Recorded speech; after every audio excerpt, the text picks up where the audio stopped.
Fox Sports. We are Fox Sports. We are Houston. As the Astros and new owner Jim Crane prepare for opening day 2012, they have returned to Houston for 2 final exhibition games. It's the Chicago White Sox and Houston Astros next on Fox Sports Houston.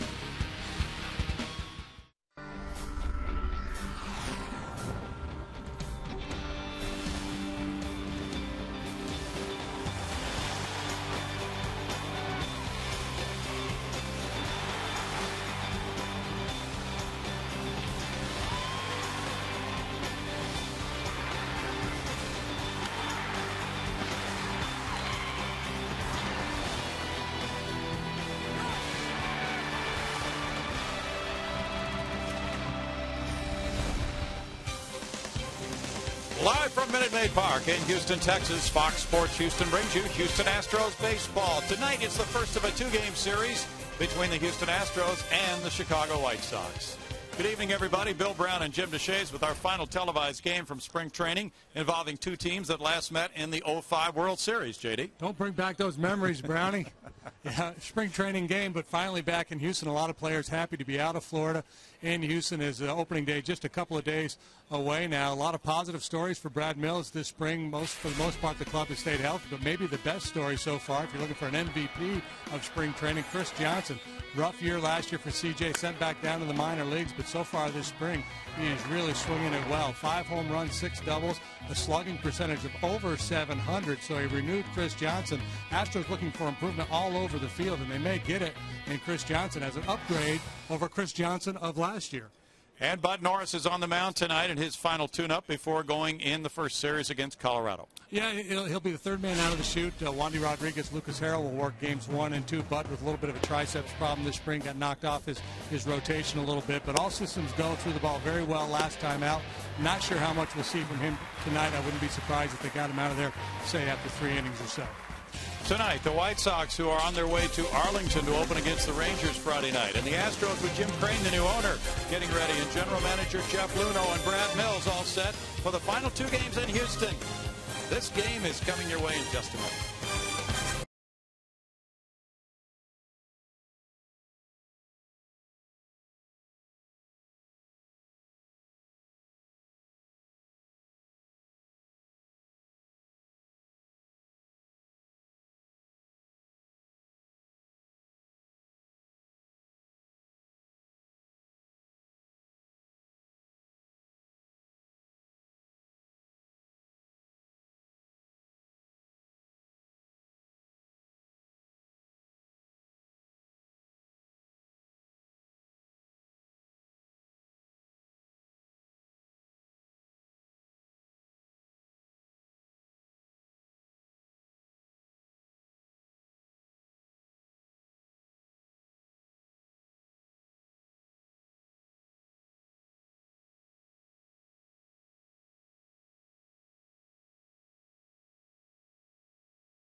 Style as the White Sox visit the Astros here at Minute Maid Park. Greg Lucas on field level, as I will be most games this year. We're waiting for the teams to take the field. The Astros taking on the White Sox, a team they will be playing in the regular season and starting this year, every year for the foreseeable future, as they will both be playing in the American League starting next year. The Astros, though the game is an exhibition game, it still has something on the line because we still have several players that are vying for positions, some backup outfielders particularly, and some of the guys in the bullpen.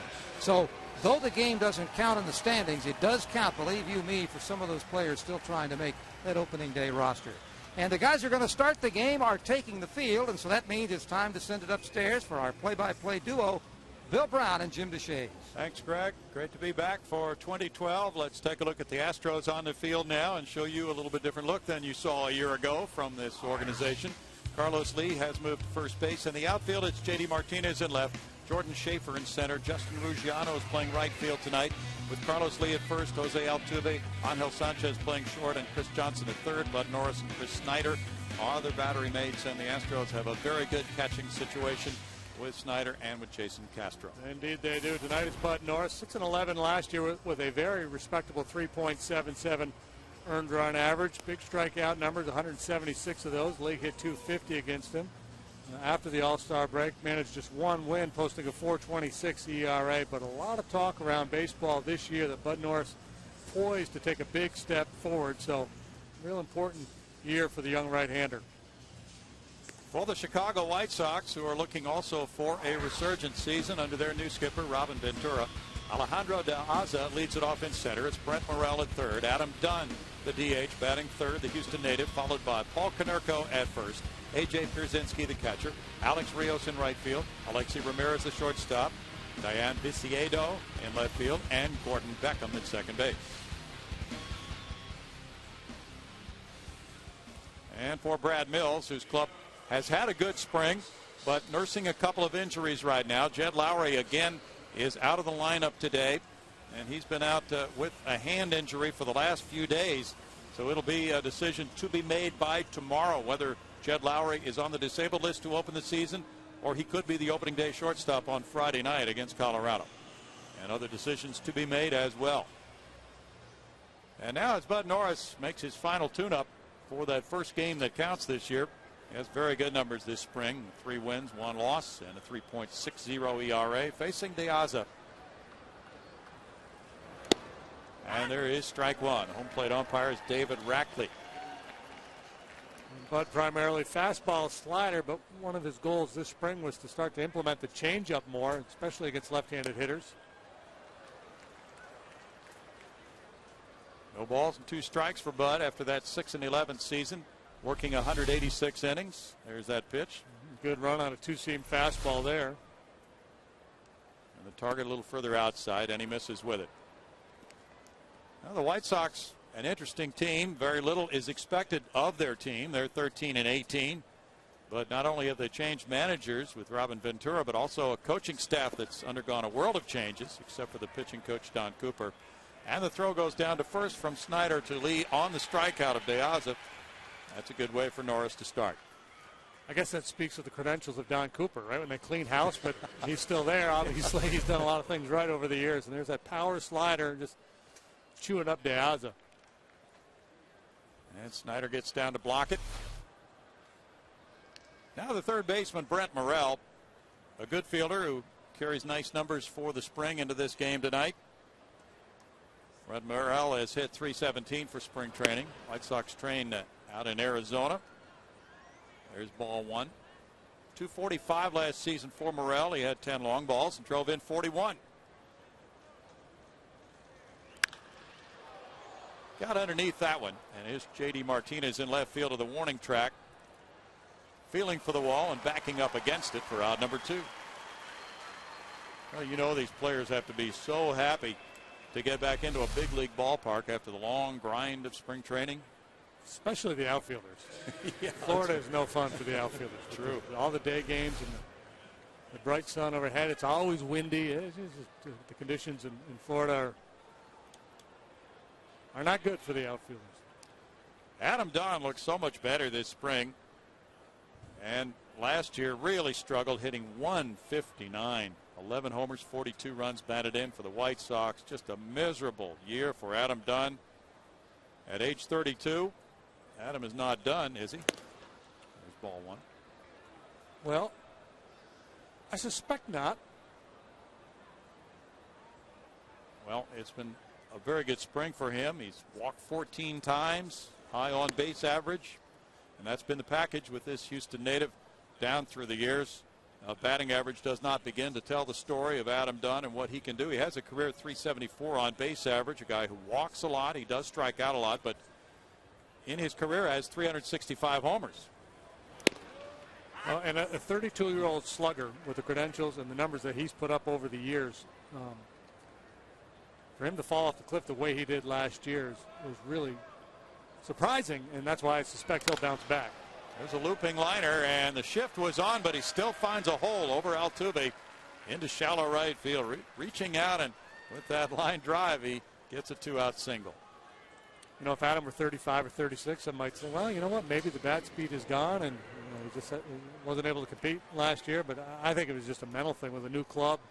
Fell into a funk early and could never dig his way out of it. But, you know, just a model of consistency up until last year.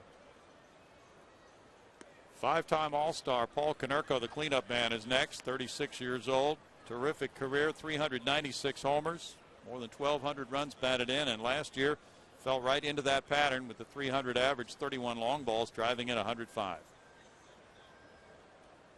He was a first-round pick of the Dodgers in '94 as a catcher, then traded to Cincinnati in the Jeff Shaw deal in '98. White Sox got him in '98 in a trade from Mike Cameron. And he has become one of their best down through the years. There's strike one.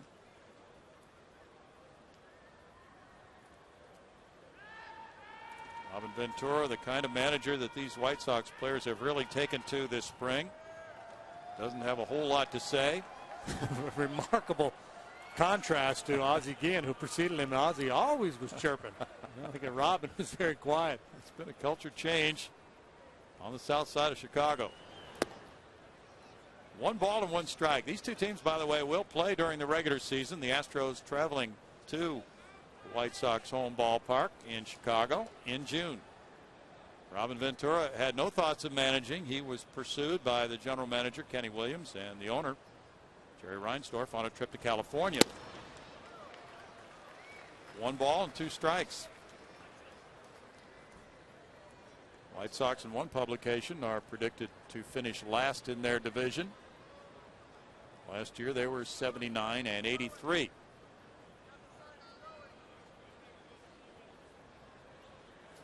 They won 13 and lost 18 this spring. That pitch up where the target was. Konerko's able to get his bat up to it and foul it off. Well, welcome back, Brownie.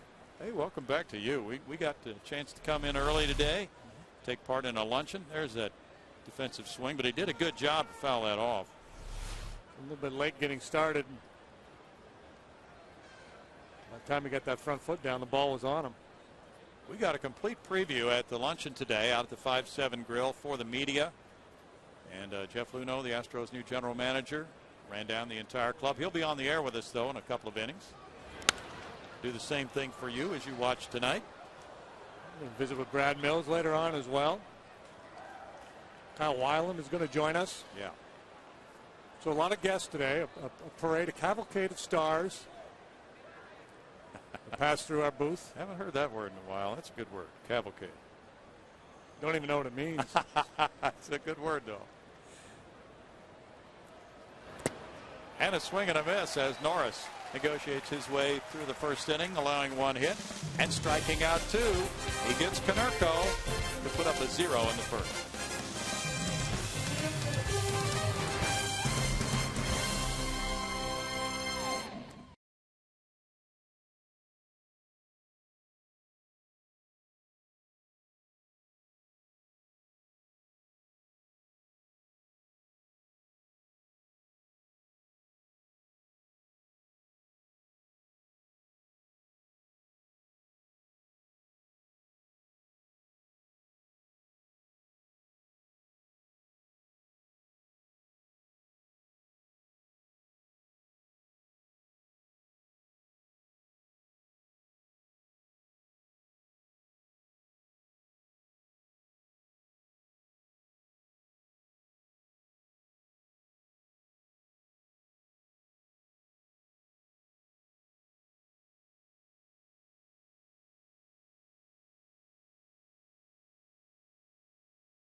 The guy who has not played in just a little bit over 2 weeks, leading it off for the Astros in center field. Jordan Schaefer, he's been out with a hand injury. Angel Sanchez getting the start at shortstop tonight with Jed Lowry out with an injury. J.D. Martinez is in left field with Carlos Lee at first base. Chris Johnson at third. Matt Downs, the DH. Chris Snyder, the catcher.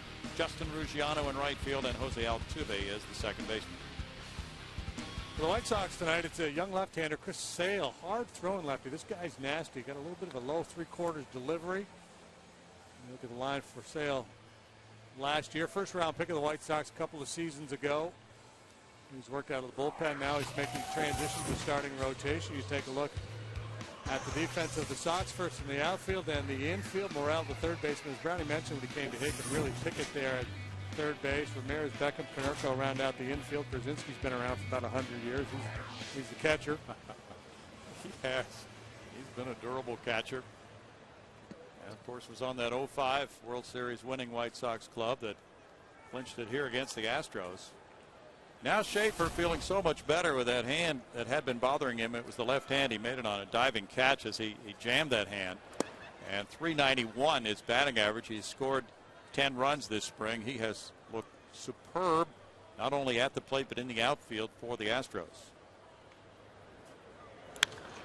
Yeah, puffed up a little bit this winter. Worked really hard hitting the weights, hitting the ball hard with regularity before he got hurt. This is not the kind of guy you want to make your comeback against, though. First at bat against live pitching in a while, this nasty left-hander. For sure. Will test your mettle. Showing bunt. He looks at a strike. And it's a 1-2 count for the 23-year-old Sale from Lakeland, Florida. He went to Florida Gulf Coast University. Last year pitched in 58 games. He had 16 holds and 8 saves. Yeah. It's kind of Randy Johnson-esque, that arm angle he's got. Sure Obviously not as big as the unit, but he's kind of lean and lanky and funky out there. So these are the Schaefers from Lakeland as well. Oh, that's right. Little tap. Sale's not going to be able to get there. Here's Beckham, not able to make the play, and Schaefer returns to the lineup after more than a 2-week absence with an infield hit.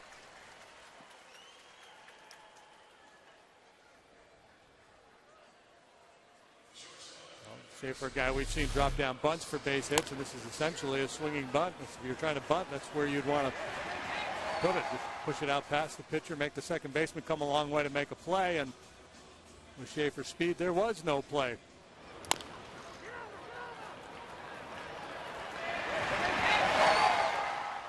That's a start for the Astros. Here's a good contact hitter, Angel Sanchez, who played a lot for the Astros last year at short, and he played some second as well. There's ball one. Sanchez has had very good numbers this spring, hitting .350, driving in 5 runs. Dave Clark is the third base coach, flashing signs there for Angel.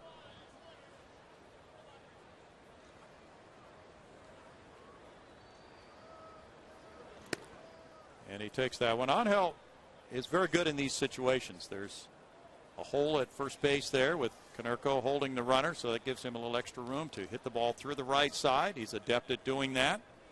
The hard man to strike out, usually makes good contact. He wound up at .240 last season.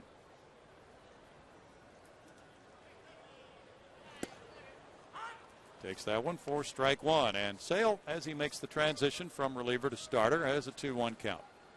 Yeah, I don't know what the plan is. If Jed Lowry is not able to answer the bell for opening day, and my hunch is he won't. I'm not sure if Angel Sanchez will be recalled and make the start, or Marwin Gonzalez, who's been so impressive defensively.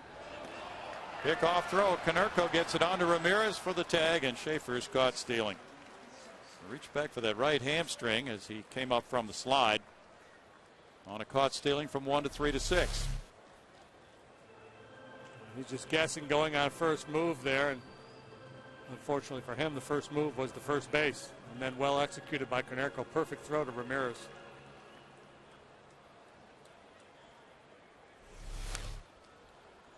Yeah, that's the speculation now about shortstop. As you see out number 1 turned in there on Schaefer. Will Sanchez be returned to the roster? He had been sent out already in the minor leagues. That could easily be done.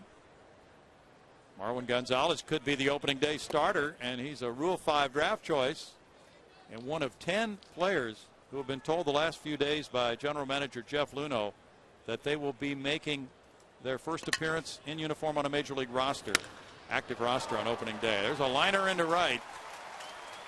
And Jason Castro was on the roster technically opening day last year, but of course on the disabled list all year long with that knee injury. Now, see, the Astros, remember that movie a few years ago, Dumb and Dumber? Yeah. See, the Astros are young and younger. They were young last year, and they're even younger this year. They sure are. So Sanchez with his specialty, solid line drive, hit to right field, is aboard for J.D. Martinez. Well, after caught stealing, we could have assumed he could have base hit. J.D. fouls it back. There's strike one. We had all winter long, Brownie, to research that. The batting average of players after caught stealing. And I don't know about you, but I didn't bother. No. But you know what was one of the most impressive things you and I ran across all winter? That SABR meeting we went to. When the member of SABR researched your popping up for the cycle question. Yeah, I threw it out there during a game last summer because somebody did it. Somebody popped up to, or somebody was having a miserable day. I don't remember the details, but popped up, the third short, second and first, or 4 pop-ups on the infield. I said, I wonder if anybody's popped up for the cycle before. And I forget the gentleman's name, but he looked it up. He researched that pages and pages. He did. He made an in-depth presentation. Yeah. And we were absolutely staggered by that. I have that at home somewhere. The appeal goes to first base. It's 1 ball, 2 strikes. David Rackley's the home plate umpire tonight. The others on this umpiring crew, Chris Conroy, Adrian Johnson, and Clint Fagan. Adrian at second base, a native of Houston. 2 balls, 2 strikes. Well, it's great that baseball is back. It's always a long winter for us, JD, and it's always with a lot of happiness that we come back and approach opening day. And this year should be special because of that quality with all the young players who are about to line up on that first base line for the Astros and be introduced. Yeah, it's going to be an exciting night for all those guys. It's always such a fun night opening day at the ballpark. And there are a few seats left, but the available seats are dwindling. So Yes. we urge you to act now. 6:05 game time Friday night for the opener.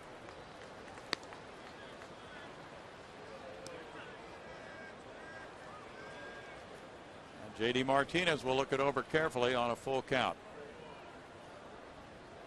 And for Brad Mills' club, it has been a good spring. 14 wins, 16 losses. Runner goes, and it's hammered. Ramirez diving, throwing from the seat of his pants. Terrific play, Alexi Ramirez. That's some larceny. Sanchez to second, 2 outs. That ball was a bullet, too.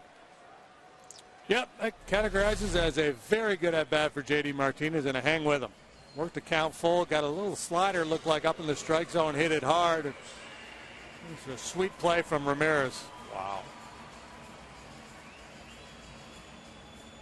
How about this from the split position? With a little help from Konerko. Send it in. You watching a lot of basketball lately, Browning? And the kiss off the ground. Carlos Lee. Ball 1. Yeah, that was fun last night, although not quite the game a lot of people had hoped for. Yeah. Kansas just didn't have one more rabbit they could pull out of the hat. Carlos, after hitting 18 homers, driving in 94 last year, has had a solid spring training. Settling in at first base after making that adjustment last season and becoming exactly what the Astros were looking for this spring. Jeff Luhnow saying today at the media luncheon as he ran down the club that he's asked Carlos to come over to the minor league side and address the young Hispanic players. He's done that a couple of times and lines this one by a lunging Ramirez into left center. An RBI single to make it 1-0 Astros. And that's the other thing Carlos has done. He's played extremely well this spring, and he's worked hard. He's been one of the first in and one of the last to leave.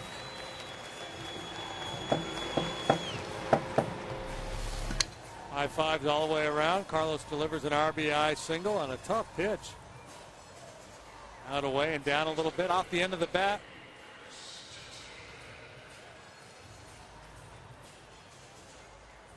Just beyond the reach of Ramirez there. Caught that one. My goodness. Yeah. Yeah, he's a good-looking shortstop. And now here's Chris Johnson As J.D. mentioned at the opening of the telecast, it has been a fantastic spring for C.J. And there's ball 1 to him, leading the club in homers with 5. He's driven in 11 runs. He's hit .368. He, in fact, has the highest slugging percentage of all National League players in the Grapefruit League this year, and has fielded the position well also after being sent down to the minors last year. Pops that one foul and out of play. And as you well recall the story, he and Brett Wallace were both sent to AAA Oklahoma City and then got a chance to come back in September. But Chris was saying in some stories this spring that he thought it was a very good wake-up call for him, and he got the message.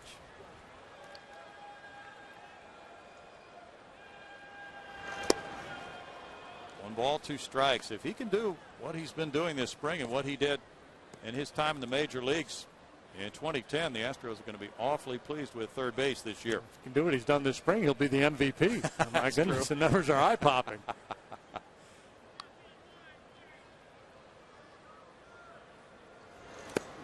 Big breaking pitch, and that works for a strikeout for Sale. It's 1 run, 3 hits. The RBI comes from Carlos Lee with a 2-run single to left center to make it 1-0 Houston after 1.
It's 1-0 Houston after 1, and that allows us a chance to chat with the Astros skipper Brad Mills during the ball game.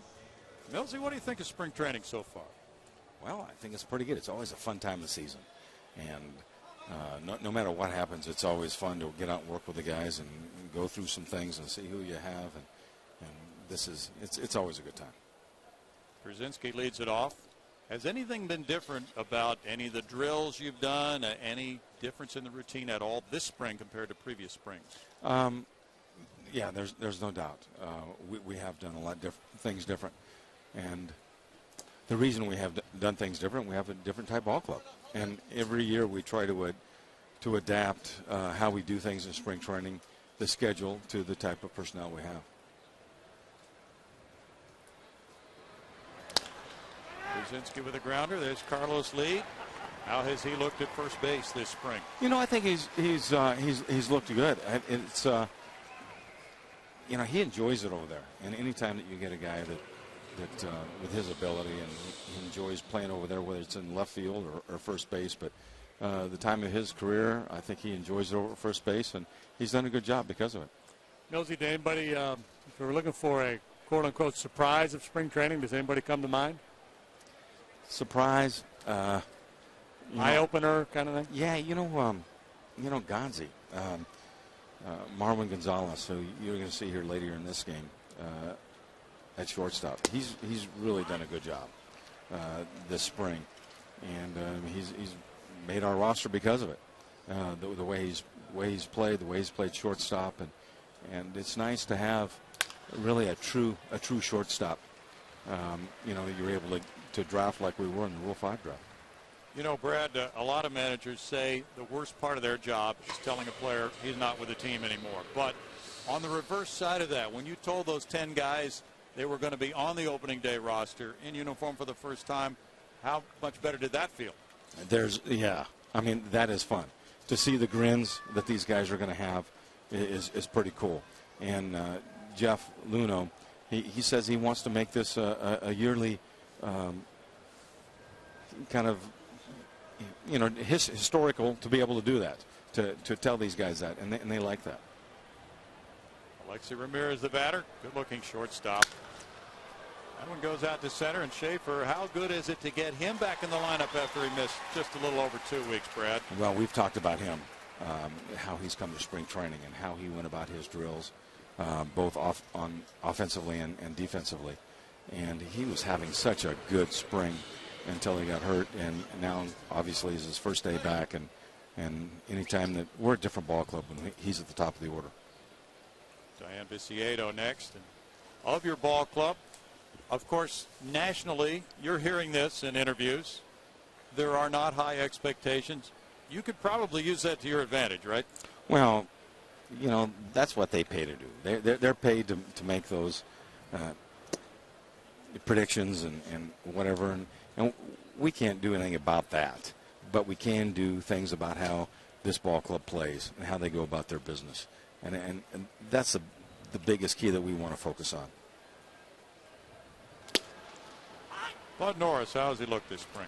You know, he's looked good. It was he had that little tricep incident, you know, a couple weeks ago. He's come back real well from that, threw the ball well his last outing, and you know, we're probably just going to get 3 innings out of him tonight to get him ready for his opening start.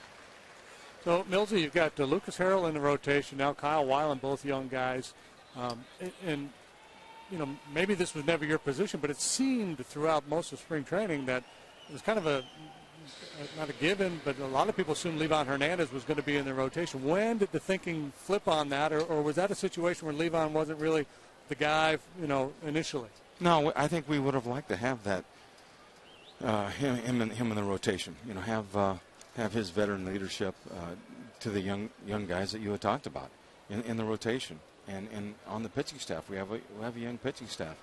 Well, as spring went along, Lucas threw the ball so well that we really needed to make a position for him on the ball club. And then kind of consequently, Levon started really struggling near the end. So we just kind of flipped and said, hey, we're going to go with our best arms, and the guys are throwing the best because we wanted to make this a competitive atmosphere throughout all of spring. It must be nice to be able to pick guys that earned it, not by default. You know, it is. And you know what? Everybody else in the organization sees that, and that's nice. Lucas Harrell, a very good night at Corpus last night. Good double play ball guy, isn't he? Well, you know, we had his previous start before last night. He gave up quite a few hits, and he came in and he was complaining about that. And we said, hey, they're all ground ball singles. I said, we'll take our chances with those and get the double plays and get out of the innings. And you know, he continued doing that last night, getting a lot of ground balls. Javier Bracamani got in there last night. Any chance we're going to see Stretch Suba here tonight, Millsy? I think Stretch. He might be stretching for the next month and a half trying to get in there. Stretch played left field one time many years ago when the Astros were at Texas A&M on a night when it seemed to be about 32 degrees. So there's a precedent set there, and Javier Bracamani, he'll be talking about that for years to come. That was fun. Yeah. So you got a question. You can still have questions in the bullpen. You got to figure that out, correct? And then a backup infield, backup outfield. Yeah, we are. We're talking about that, you know, really daily, and we talked about it again today, and we'll go over it again tonight and probably in the morning, and we'll go from there. Well, nice to have the catching situation settled the way you do, though. Well, both those guys have had such a good spring, and you know, Snides has done a good job, not only behind the plate, but in the dugout, in the clubhouse with the guys. He's got a different air about him, which is really cool. And, you know, he's popped a few balls. He's got some serious pop in his bat.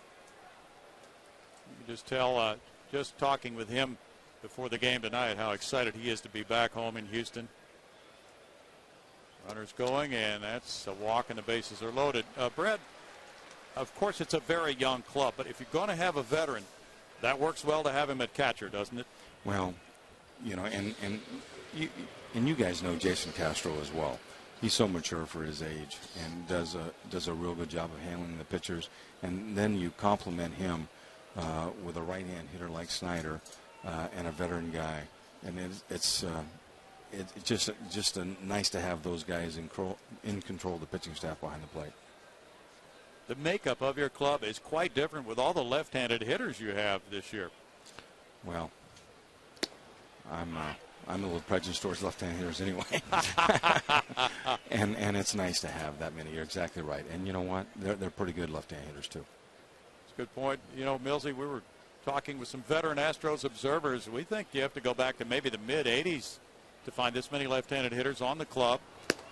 That whole Killer B era, this club has been pretty much right-handed hitting dominated, and it does give you a totally different thought when you're talking about managing the bench, doesn't it? Yeah, it does. And you know what? These guys have really given us some real good at-bats against some left-hand pitching as well. So when you have that, that's a good problem to have. We need some strikes here, guys. Yep. 2-1. You know, his slider looked better. Is that an improved pitch for Bud this spring so far, Brad? Well, it's always been one of his, out pitches. And I think the more he throws in the spring, the closer the season to get, obviously, you're going to get it. It's going to be a little crisper. And hopefully, as he gets ready to start the season, he's almost there.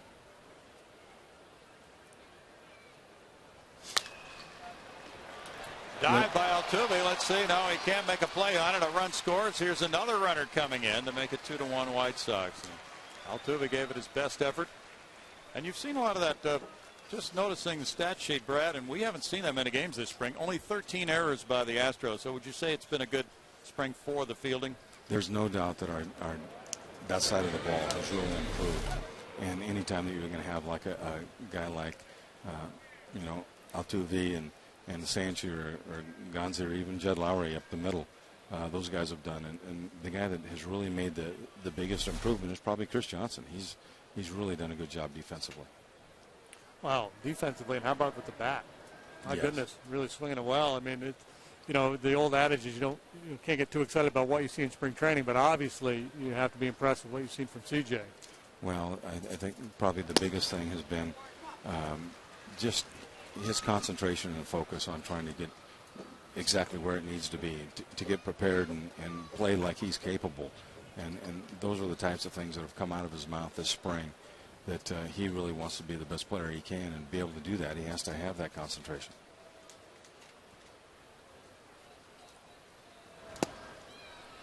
No balls, 2 strikes. With Bud Norris having that good fastball, very crisp, the slider you talked about, how important is it for him to really mix in changeups this year? Well, he's worked on that quite a bit, and you mentioned that he's worked on his slider, but I think he's probably worked on that off-speed pitch a little bit more. And if he's able to just show that around the zone, that's going to get some guys at least off that hard stuff. Luciano over in the corner with the catch. Brad Mills, thanks so much for joining us. Have a great season. Hey, thanks a lot, guys. And Millsy.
Sure to root for the Astros as they kick off the 2012 season against the Rockies this Friday. Enjoy the sights, sounds, and magic of opening day, including the opening day street fest with music and pep rallies on the Budweiser stage. 20,000 fans will receive a schedule magnet courtesy of United Airlines. Root now and buy opening day tickets at astros.com. And guys, we are looking forward to that. Oh, such a special day in baseball. It really is. All this anticipation over all the months and now the long haul of spring training, and everybody pointing for that day on Friday. There's strike one to Matt Downs. DHing tonight, a 163 average for the spring with 6 runs batted in, but a very potent year last year and extremely good as a pinch hitter last season, JD. Yeah, very dangerous off the bench. Gives you a good, solid at bat. Good fastball hitter. That's kind of his MO. Goes up there, tries to get into a favorable count, and takes a good aggressive hack at a crippled fastball. Doesn't have that luxury now, down 0-2.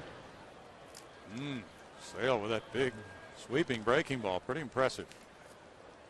Let's look ahead to Friday night's matchup. Jeremy Guthrie for Colorado. And our coverage begins at 5 o'clock on FS Houston. Wandy Rodriguez, first opening day start for the Astros. Yeah, that should be a lot of fun, shouldn't it? Yeah. Wandy, break-even pitcher last year. Solid run the last few seasons for the lefty, so nice to see him get that nod. Obviously, he was kind of the guy you expected to get it. We just announced here recently. And then Saturday, Jamie Moyer is going to pitch for the Rockies. Yeah. With the chance to become the oldest pitcher ever to win a Major League game. Yeah.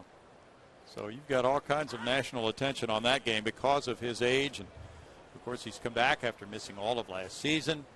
The surgery, that's been a big, big story building up to Saturday night here. 2 balls and a strike to Snyder. Chris, 31 years old, from Houston, Springwoods High School, and then the University of Houston. Had back surgery last June. Said his back has felt very good this spring. 2-2.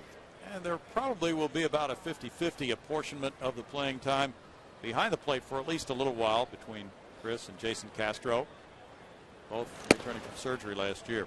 3-2. It's a good way to get a job share going and make sure that both are in the action and not too much action for them early. Jason Castro also feeling great after his knee surgery, and then he had foot surgery as well over the winter. Strikeout number 3 in a row for Sale. Sale is sailing, JD. Yeah, it was pretty impressive there. He showed Chris Snyder a little bit of everything. Good heater, good slider now. Good changeup to finish him off. Just slots that over the outside corner. And Chris well out in front of it. White Sox are going to have the rotation of John Danks, Gavin Floyd, Jake Peavy, Philip Humber, Chris Sale. And they have a dynamic bullpen as well. There's strike one to Justin Ruggiano, former Tampa Bay Ray, who's in the mix to be an opening day outfielder.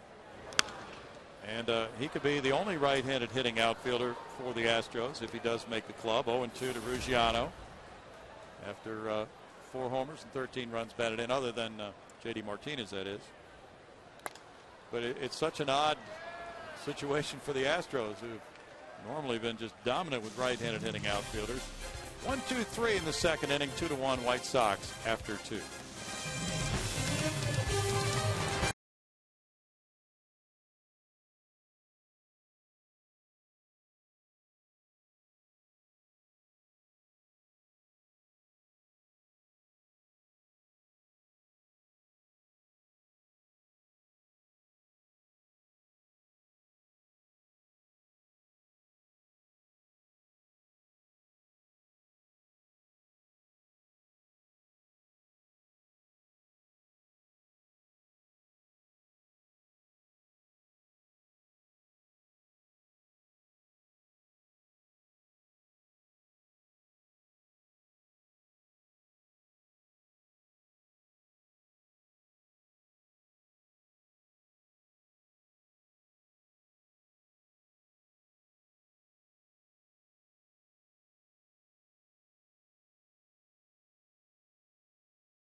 3rd, and we got to look at the new foods available at Minute Maid Park today at a luncheon. We also heard from General Manager Jeff Luhnow. Welcome to the Astros. Well, thanks. It's a beautiful evening. I love the fact that we can control the climate in this city. Yeah.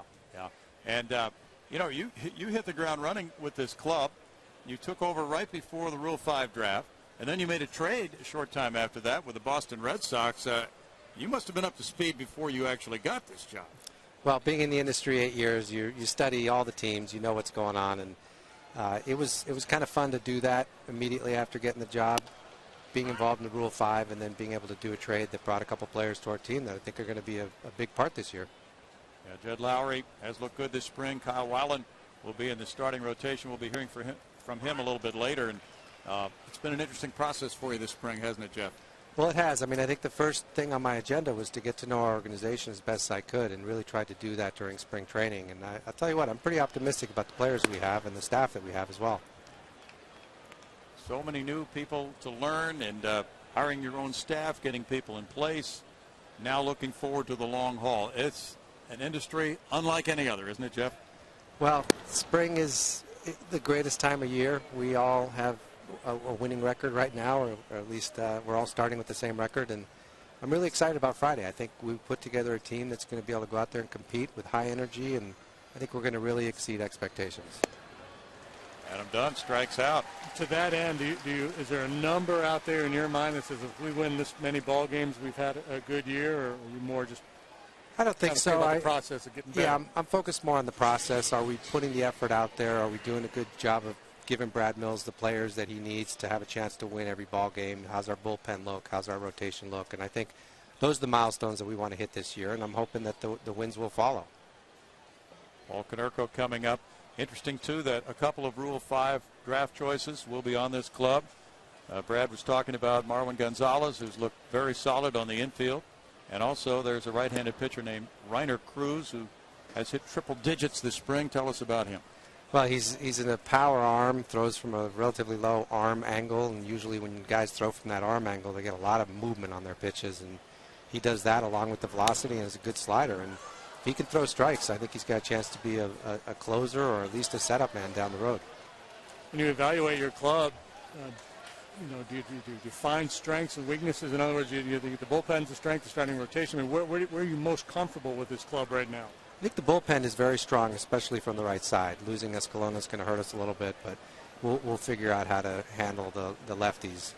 The rotation is going to be good, but they're young and inexperienced, and I think we're going to occasionally see that. Hopefully the bullpen will be able to make up for that. Our lineup from top to bottom, though, we don't have a lot of superstars, but I think we've got guys that are going to produce offensively. You were talking about David Carpenter at the luncheon today and how important he is in the scheme of things for the Astros of the future. He's one of the young men that's really taken a leadership role on this club. He's got great stuff. I think came up from AA last year like a few other players and really fit right in. And this year, his second year of the big leagues, I think is going to really take a step forward. Now, we're expecting that from a couple of our guys. And you were really multitasking because it's not only what people are seeing tonight with this major league club, but also the big part of the iceberg underneath this that has been much improved since last year, Jeff.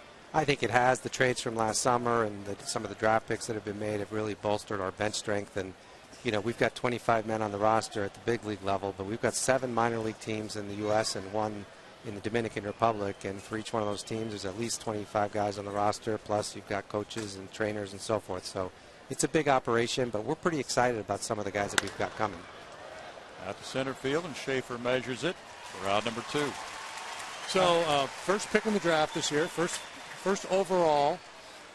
And from what I read, there's no Strasburg, there's no Harper out there. I mean, is there a 5 guys that stand out above the rest, or is it a bigger pool? I mean, right now, I think it's something in the 5 to 6 range, guys that we're looking at, making sure we're at every one of their games. The fact that there isn't one guy standing out is kind of fun in a way because we got to do our homework and we really have to make sure that we make the right selection. But there are some good players, and what you hope to get with your first pick in the draft is somebody that you can build around an impact player, and I think that possibility exists. Do you weigh college versus high school? How do you come down on that argument? Or? Yeah, not for that first pick. You just take the best player. Everything that has been said publicly about this organization's plan has indicated the long haul. Would that affect that choice then? You've just said you take the best player, but if you have a choice somewhere later on in the draft, you think more about more upside of a high school player because you feel you're developing for down the line?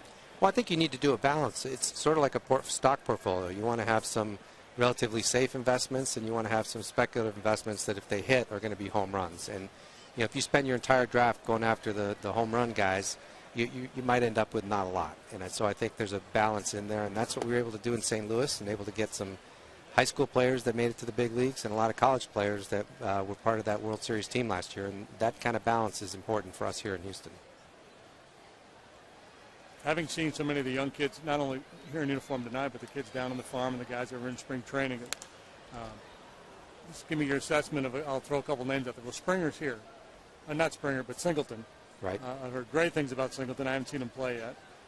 Springer, George Springer, the outfielder, would be another one that comes to mind. And then the Kozart kid. I mean, those are the three big names, and I think you can stack those three names up against any three top prospects in the other organization.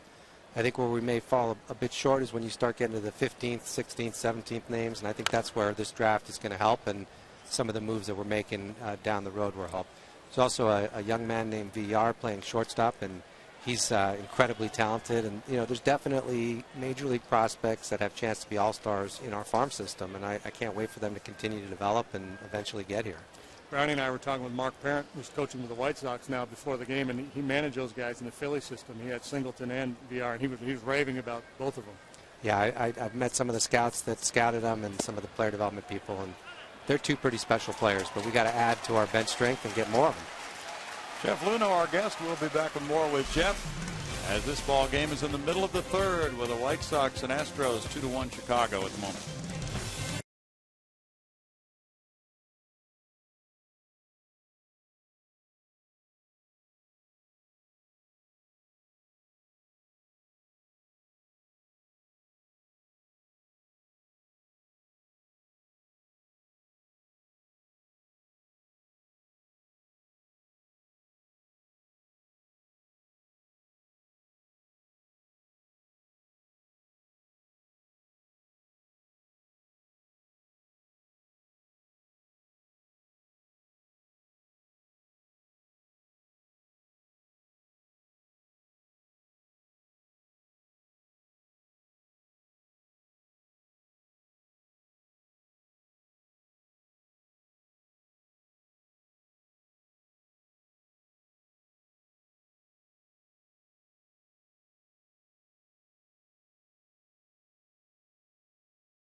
Settling into Minute Maid Park after a long spring.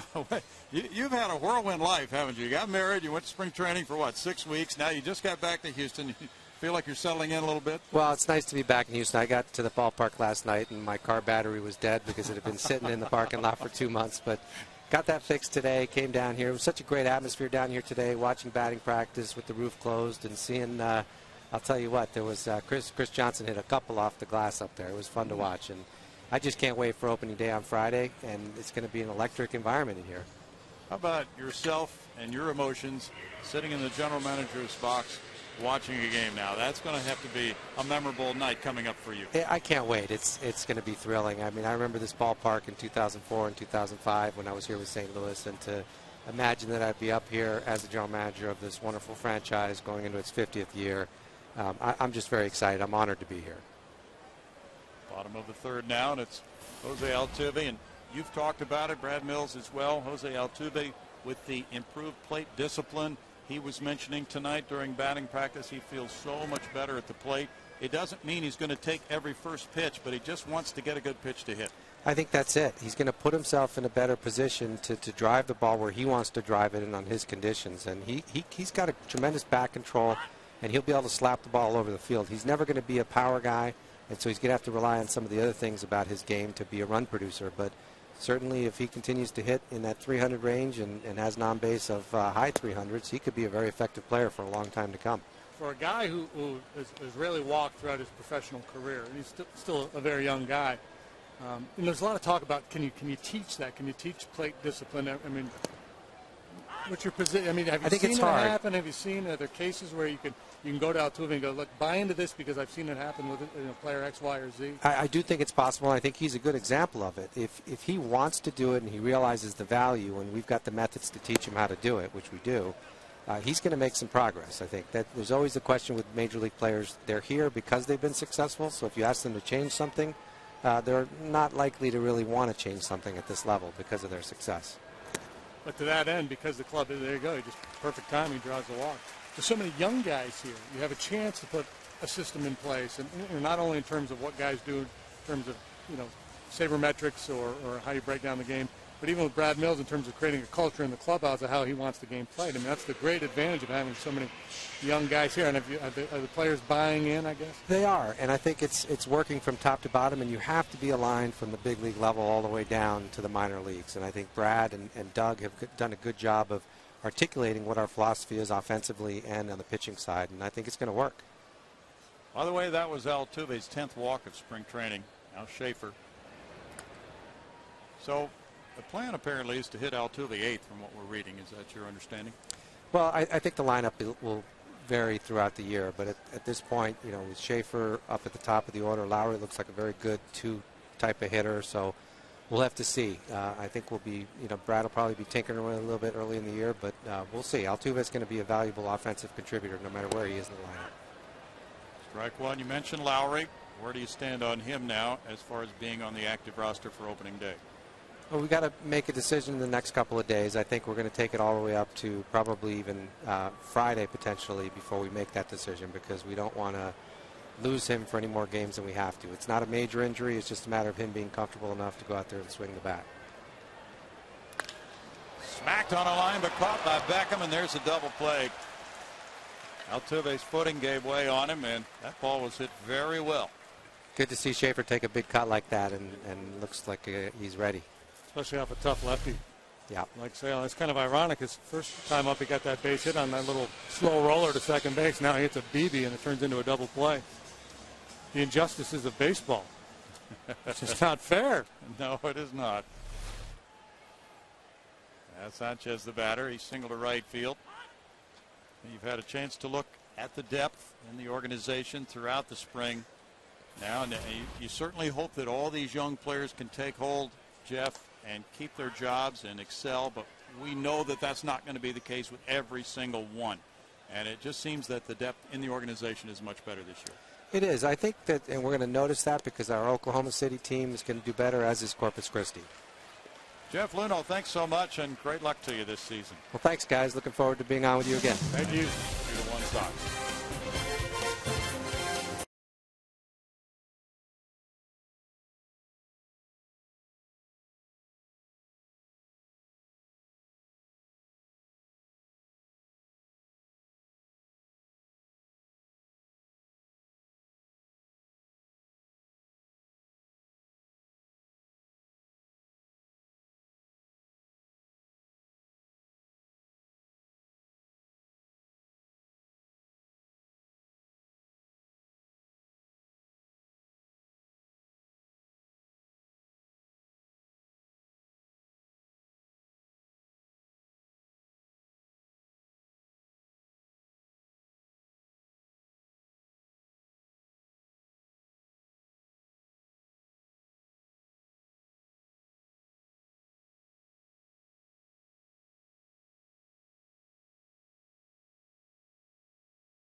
Back to Minute Maid Park, and be sure to join the Astros as we celebrate the 50th anniversary of the first game in franchise history. Tuesday, April 10th against the Braves. The Astros will wear the authentic, legendary Colt 45 uniforms, and 10,000 fans will receive a Colt 45's cap courtesy of Cons. Root now and buy tickets for April 10th at Astros.com. Guys, you know, it's really fun to look back and remember all those uniforms, which they'll be doing all year long, or all season long, for all the different uniforms we've seen over the years. We'll see a parade of them starting on the 10th. That'll be the first look at the Colt 45's uniforms, and they'll wear them again on the 20th. Here's Reiner Cruz. We were talking about him, J.D., a moment ago. Yeah, the Rule 5 draft pick. You look at his minor league numbers last year, 5-3, 3.89 ERA. In spring training, he got off to a very ugly start, but then turned it around and threw the ball a lot better. And Jeff was talking about him last half inning. He's a guy with an electric arm, can reach triple digits from a low three-quarters arm angle, which is just nightmarish for a right-handed hitter. Well, we'll see how the young guy fares. Ramirez failing a little bit. A little wobbly front side for Alexi. Yeah, the interesting thing that Jeff Luhnow told us about at the luncheon was that Reiner Cruz has really come under some good tutelage from the pitching coach, Doug Brocail.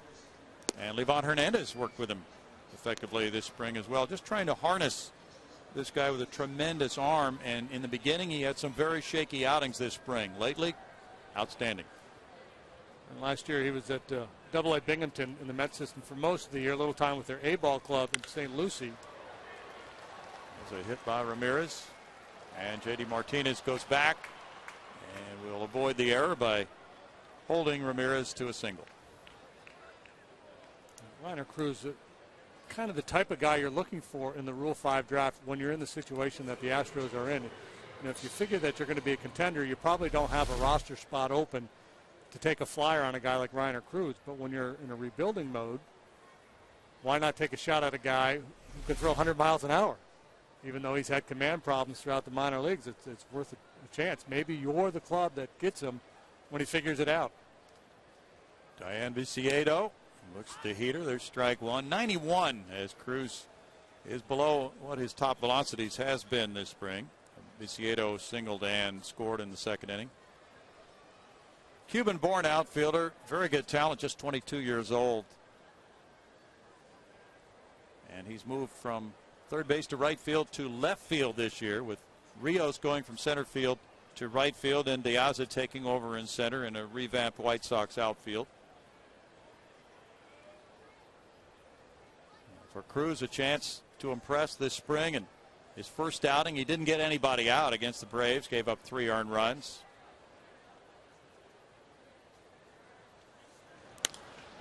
Popped up. We're not sure what the makeup of the bullpen would be. Wesley Wright certainly has made a strong bid to be at least one left-hander if there aren't two, and it looks like there will only be one the way the club shapes up right now, but things can change between now and tomorrow, J.D. Yeah, I know Brad Mills would love to have two. But Escalona's hurt right now. You see, you got Myers as the closer. Mm-hmm. Brandon Line. Yep. Lopez. Right. Carpenter. Rodriguez. Reiner Cruz. Mm-hmm. And then one lefty. Probably, yeah. Runner going here, and a bouncer back to Cruz. He gets it on to Altuve and then on to first for a 1-4-3 double play. It had to be quick for Cruz because Ramirez was moving on the pitch. And you see the break, and Altuve's breaking over to cover the base, so he's right there ready to handle that throw from Reiner Cruz. Handy little 1-4-3 double play.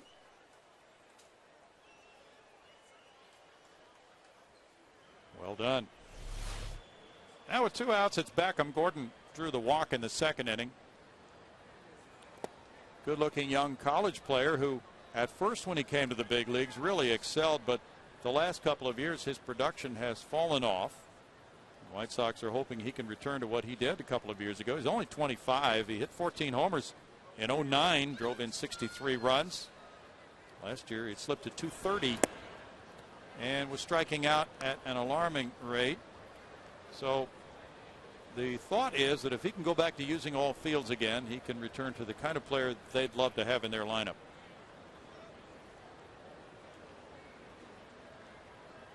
Happens to a lot of guys. They get a little homer happy and start to overswing. You bet. Reiner Cruz, we talked about his arm, a guy who can strike people out, but here it's the double play ball. Nice little slider. Yeah. A good feed to Altuve. Avoids the contact. Cruz struck out 51 in 58 innings at Binghamton last year. That's an explosive fastball. Only 92 on the gun, but you saw that riding action as it got into the hitting zone. I think we just saw what Jeff Luno was telling us about, JD. Hydroplaner. Yep. From that arm angle.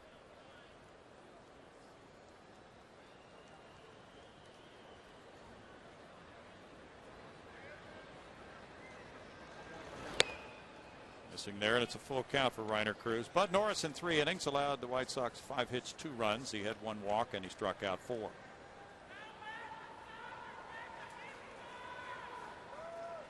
Bud will go to the post Easter Sunday against the Rockies.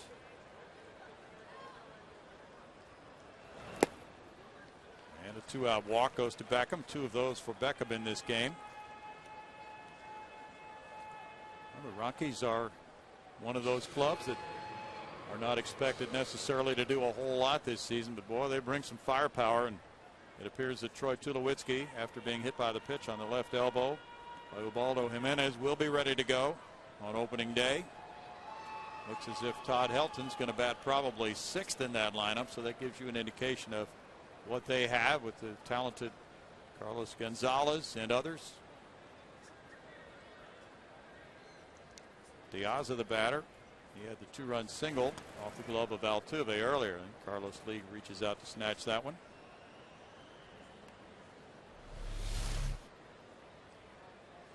Reiner coming with a little movement there at 94. A little two-seamer. It's not the kind of movement the first baseman wants, that's for sure. Yeah. Bud Norris threw 55 pitches, 37 for strikes. Cruz missing there for a ball.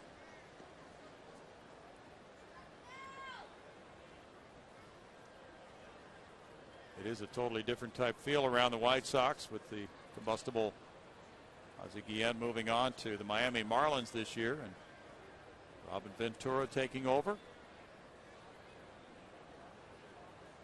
Runner going. Broken bat, and it sneaks through, but it's knocked down behind second by Altuve for an infield hit for Diaz. White Sox feel pretty good, though, about the spring that they've had and the amount of work they've been able to get in with Ventura selecting. That was off the tip of his glove there. Selecting the workouts and working with Mark Parent on putting things together.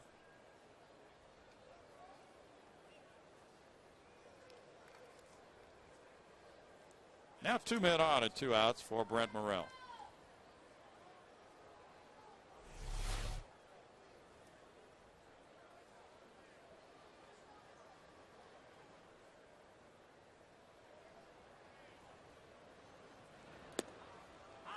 And there's strike 1. There's just been a real buzz around this ballpark all winter long. A lot of new people moving into the offices at Union Station down behind the left field line. New players coming in, and now it all comes before your very eyes on Friday night. There's just nothing like everything that happens that first night of the season. A lot of the Astros, your favorite players from years gone by, will be here to take part in it. And we're happy to be able to bring it to you once again. And all season long, especially Friday nights at home, those retro uniforms will be worn by the Astros. Rolled out to shortstop. Sanchez with the throw. In the 4th inning, no runs, a couple of hits, and a couple of men left. Still 2-1, White Sox.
5 with 35 highway miles per gallon. Well, the action gets set to move to the bottom of the fourth. The Astros down by a run. One more exhibition game. That's tomorrow afternoon. No TV, but we'll be back on the air certainly on Friday for the opener. Don't forget, pregame's going to be an hour before the first pitch. That will be at 5 o'clock, but there are still some tickets. We certainly want you to be out here on hand yourself because there's nothing like opening day regardless, and it's always a lot of fun. That's coming up. The Astros, of course, with a lot of new players. Good opportunity for you to buy programs and keep up to date with what you've got. Guys, I know we've got some new faces that we're having to identify, but it won't take long. It's going to be an interesting year. Very interesting year. Here's J.D. Martinez, 2-1 White Sox, as the Astros come up in the home fourth against Chris Sale, and he fouls it for strike one. Kind of an intriguing move here with Sale coming from the bullpen to the rotation, and Robin Ventura has not yet named his closer. Said he might not name him until Friday. That could keep the media guessing. I like it. Yeah. Maybe use more than one. Imagine that. Well, making a decision based on the game situation instead of just saying, you're my closer. Not that you would be lobbying for that. That's a sweeping breaking ball, ball two. Well, you know, he does have candidates, including Matt Thornton, who would be the veteran candidate, but several very strong bullpen arms who could perhaps fulfill that role for him. After trading the White Sox closer to Toronto, they opened up that situation. It could have gone to Chris Sale, but if they can get a lot more innings out of Chris Sale this year, it could be a very solid move for them.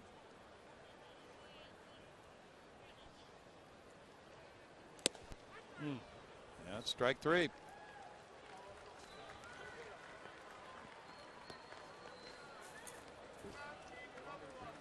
Every Friday home game in 2012 is going to be a special Flashback Friday presented by the Methodist Hospital System. Each night is going to feature throwback jerseys, ceremonial first pitches from former Astro and Colt 45 greats, and Friday night fireworks courtesy of Marathon Oil Corporation.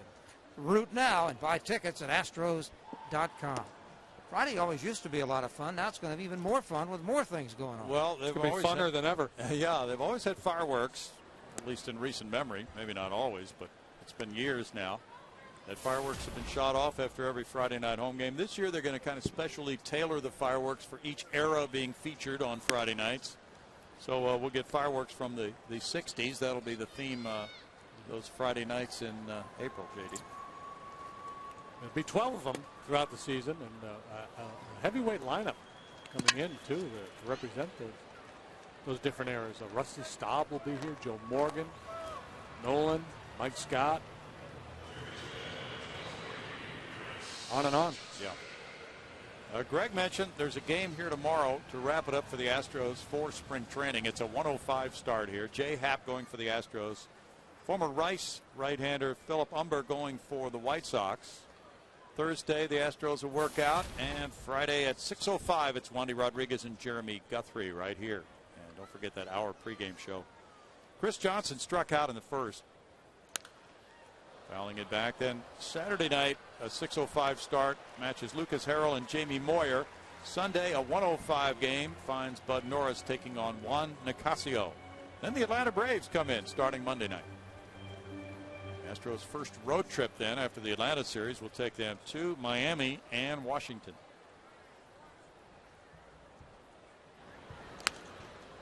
Fouled away. We're going to look at that new ballpark in Miami. Should be fun. Have you seen it on TV at all? So a little bit the other night. They were televising a Yankee game there. But didn't get a real good look at it. I didn't watch it for very long. They've had the roof closed. And it'll be interesting to see if it's closed when the Astros get there. I just know they have fish. They do have fish. You're right. Carlos takes off. Here's a throw from Pierzynski right on the bag, and he gets him. Boy, he had a good jump, too, but Pierzynski threw out less than 20%. Put that one right on the bag for Beckham.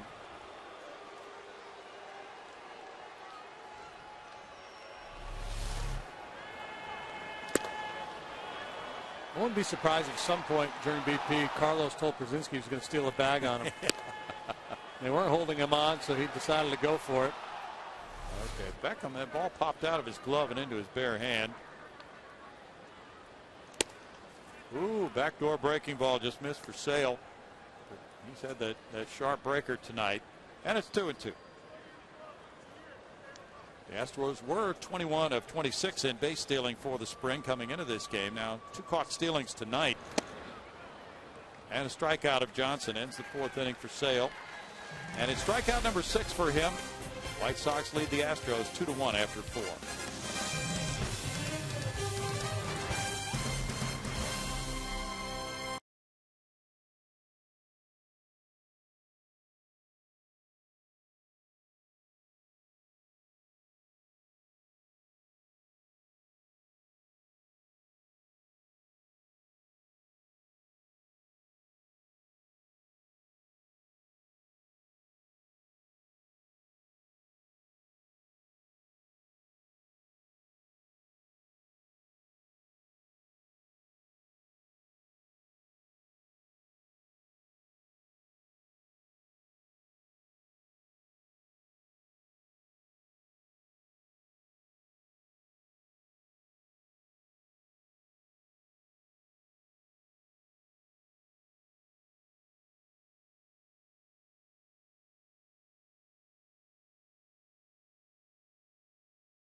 The top of the 5th inning, and Kyle Weiland is joining us from the Astros dugout.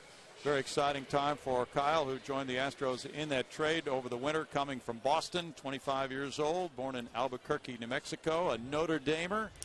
And how pumped are you at making this club after a good spring, Kyle?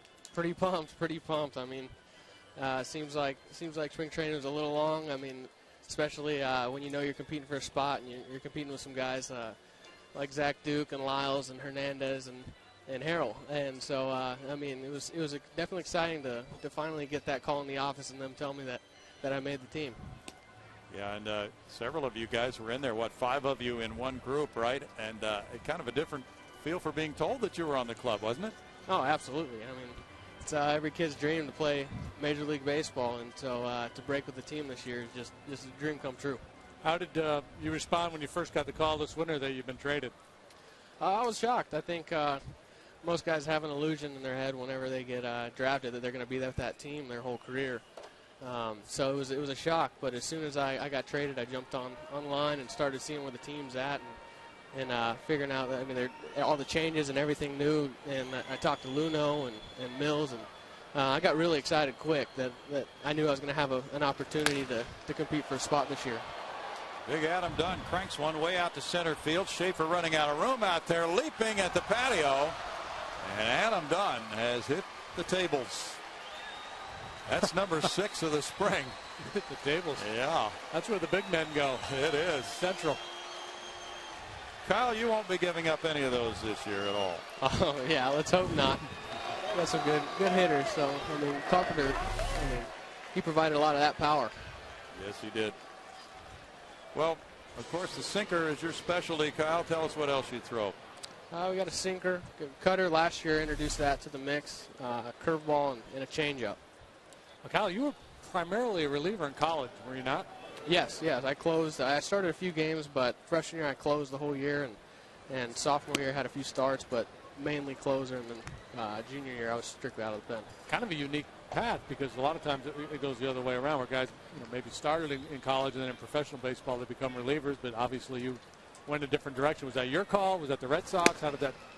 No, it was the Red Sox. I mean, I thought I could start, and I had talked to a bunch of scouts when I was in college, and they're asking me why aren't you starting? Why aren't you starting? But it was a better fit at Notre Dame as a reliever, as a closer. So as soon as I got into pro ball, the Red Sox kind of started that transition, and it really worked out. I mean, I enjoy starting. It's fun to go out there and be able to work 6, 7, maybe even 8 innings instead of going in there and having 3 outs most of the time to let it go. So you basically you made Notre Dame fans forget Brad Lidge. Is that what you're saying? No. Are you? By the way, your women's team is playing Baylor right now. They're down 8. I don't know how invested you are in Notre Dame women's basketball, but I thought I'd fill you in on that. Okay. How much time do we have? 4 minutes in the first half left. Okay. Toward the left field corner here by Canerco. And a tough frame for David Carpenter on the back-to-back homers by Dunn and Canerco. White Sox lead grows to 4-1. That's Canerco's first of the spring. He was hitting .406 at game time. And Kyle, as you look at this next to last game of spring training, what are your thoughts about the team overall, the way you've seen the Astros develop throughout the spring? It's an exciting team. There's a lot of young guys obviously this year, and I think that's good. There's a lot of fire. There's a lot of fire coming into spring training. Everybody's excited to be there. There's a lot of spots open, so it provided a good environment for competition, and hopefully that just carries over straight into the season.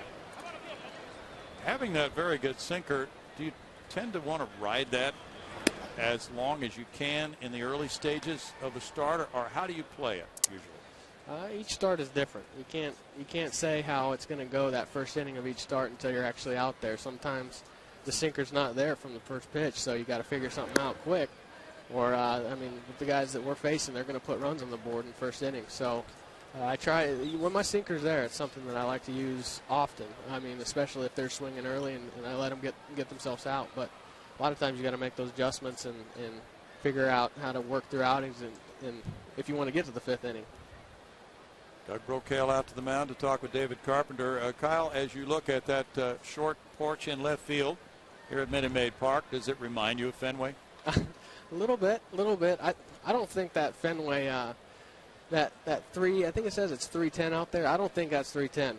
Right. There's a lot of conversation over there that it's not even 300 feet. So get a little help here, but it's not much. You can get some outs to center, and that's the case in Fenway as well, isn't it? Yes. Yeah, that looks familiar. I like that. That berm out there looks a little sketchy, but I mean, at least there's an extra 30 feet. Yeah. Pierzynski with a 2-0 count. And how have you found the infielders when you've got that sinker working and you're getting the ground balls? How have you found them to be behind you? Excellent. I mean, I've had numerous plays made behind me that has gotten me out of jams. And I mean, these guys are hard players. They're young, so everybody's out here and fired, not scared to get dirty. And it's good having these guys behind me. Is it a different feel for you coming to a team that lost 106 games compared to pitching for the Boston Red Sox? Baseball is baseball. I mean, the guys are the same to start the year wherever you're at. I think they're trying to change the culture this year, make it into a winning culture and a team that expects to win. We've all have that competitive nature in us, and everybody wants to win. And it's the whole team that's got to get that idea together and believe in each other, and that's when special things happen. And I imagine it's a fairly comfortable situation. Even though you're coming to a new team, you're coming to a team with a lot of young guys who are in the same boat you're in. And so, you called up to the Red Sox and all that star power and everything that goes with it, and Fenway and all that. It can be kind of a tough experience to settle in. But here, with all these young players, you're all in the same boat. It must be a fun group to be with. Oh, absolutely. I mean, there was a good thing about being up with Boston for the time I was, because I got to reach out to those veterans anytime I had questions, and they really did a good job to help me out and tell me how their experience was coming up, trying to adjust to the big league level. But it definitely is. It's a lot easier being around a whole group of young guys like myself who can relate to some of the struggles we'll have throughout a season, our first season in the big leagues, or the first few outings in the big leagues, and it backs off the pressure a little bit. Rios the batter with a 2-0 count on Alex, and Pierzynski at first after the back-to-back homers by Dunn and Canerco. 4-1 White Sox. As we hear from Kyle Weiland in the 5-man rotation already lined up, so you're looking forward to the Atlanta Braves. You looking over that lineup yet, Kyle? Yeah, that was my last outing in spring training, so I got a taste to see what that lineup looks like, and yeah, we'll go from there. Threw pretty well in that ball game, did you not? I did. Had a rough first inning. One of those innings I was talking about earlier where the sinker wasn't there. It was pretty flat, and they were swinging early, so I kind of did them a favor. But that's going to happen, and the sooner I think you realize that you're going to have those outings early on, and the quicker you're going to be able to make those adjustments and get through 6-7 innings, hopefully. We'll be rooting for you to do that and get your 3 or 4 at-bats. How's that going to be hitting now in the National League? Oh, I'm excited about it. I thought I would be a little more nervous my first at-bat in spring training, but getting back up there, it settled in pretty easy. I mean, it wasn't too much different from what I remember. When's the last time you hit before this spring? I got one at-bat in college. Is that right? I did. I got, wow. I got one at-bat. Did you have to beg for that? I mean, how'd that come to happen? No. Our first baseman, Mike Dury, he came in to pitch from first base and came out of the game in the 8th inning. And I came in, actually in the middle of the inning, and I came in to replace him. And he was the first one up that next inning. How'd you do? Did you get a knock? I did. First pitch. Wow. Yeah, first pitch, and I mean, I'm gonna get my hacks, so I decided to take the first one. And have you looked ahead? Who are you pitching against for the Braves? You know who's going for them that night? I'm not sure yet. Alexi Ramirez 1 for 2, singled his last time up. CJ was in tight, now he's backpedaling. The ground ball goes right to him. And we hope Kyle Weiland will get a ton of those this year for the Astros. Kyle, thanks so much for joining us. Yeah, thank you. Thanks, Kyle. Good luck. 5th inning, 4-1 White Sox.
The 5th. Welcome back to Minute Maid Park. And are you hitting the road? Well, be sure to take the Astros with you this season. Subscribe to MLB.tv today to see every Astros out-of-market game live online and on your favorite devices in HD quality. Visit Astros.com to order and get more details. MLB.tv, baseball everywhere. Bill? Those people are still eating. They've been eating the whole game. Good night for eating. We got to look at the new salads if you should choose to eat healthy when you come out. That's behind section 116. 116, they call it the green fork section, Brownie. Did you go down there? No, but I heard all about it. And you tell them what ingredients you want, and they put it in the bowl, and they'll mix up the salad for you. Could be tuna. Could be tuna. Could be beets and radishes. Okay. That's a great spot. And they're looking in as Nate Jones, a rookie right-hander, comes in from the bullpen, 26 years old from Covington, Kentucky. He went to Northern Kentucky University. And his ERA for 10 spring appearances is 1.69, J.D. Yeah, well, the word on the street is that he has a nasty curveball. Pretty good heater, too, but the pitch that gives hitters fits is the breaking ball. We'll see. He has struck out. At him. Yep, he has struck out 17 in 10 2/3 innings. Little slide piece there. Ball 1 to Matt Downs. Chris Sale threw 62 pitches, 37 for strikes. In 4 innings, he allowed 3 hits, 1 run, walking 2, fanning 6.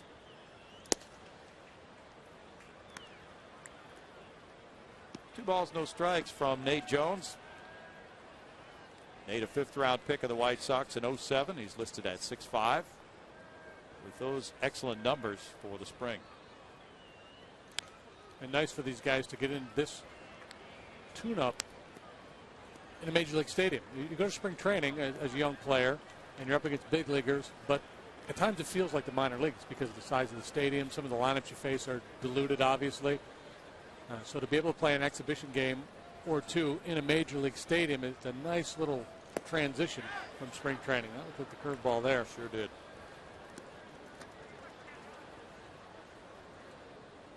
2-2 to Matt Downs.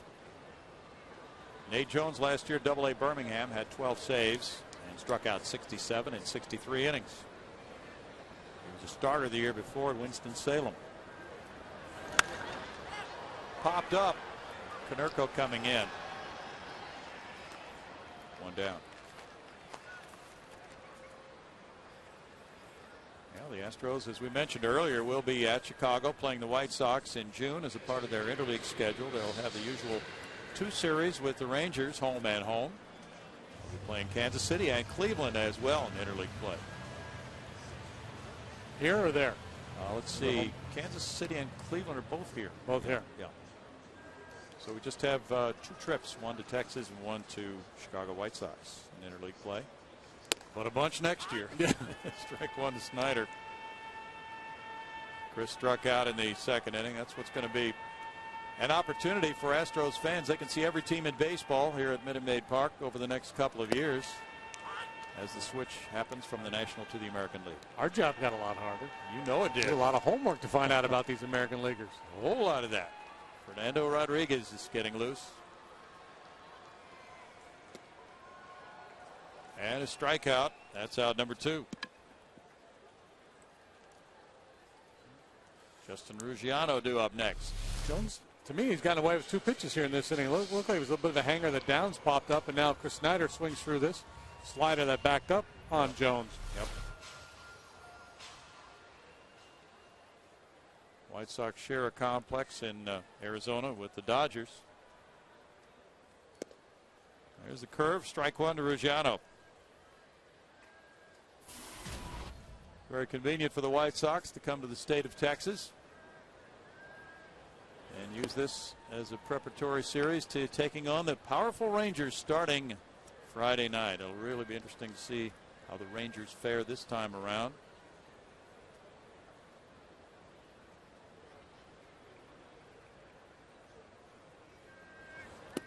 There have been some new seats built since last year.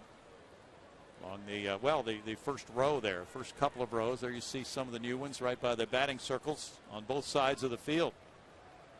A couple of rows there. Greg Lucas is right alongside. Greg's turf got a little smaller, but there's still room for him down there. Yeah, at least they left me some space. The one little negative they've got right now is that the photographers, when they switch from one side to the other, actually have to come through this gate where our cameraman Robin Barrow is working. And so it's a little tight, but they'll adjust as everyone else does. It's a game of adjustments, Greg. We all know that. It is. 3-2 to Ruggiano. Robin Barrow's been down there for many, many years. He's the gatekeeper. That's his gate in front that he has to open between innings to let the cameramen from the other sides in. Ruggiano takes a walk. Justin aboard with 2 outs for Jose Altuve now. The 3rd walk of the game for White Sox pitching. Altuve drew one of those walks on a 3-2 count back in the 3rd. Then he was doubled off on a liner to 2nd. Jose wound up with 200 hits in professional baseball last season. 389 combined between his time at Lancaster and Corpus, leading all of minor league baseball. 389. Strike 1 to Altuve, and when he got to the big leagues, 276 was his Astros average for 221 at bats. He had 5 walks in 221 at-bats. He's had 10 this spring. 1 ball, 1 strike. We were hearing from hitting coach Mike Barnett about the drills he and Altuve have been doing this spring, and just to train his eye and look for balls in the middle of the plate.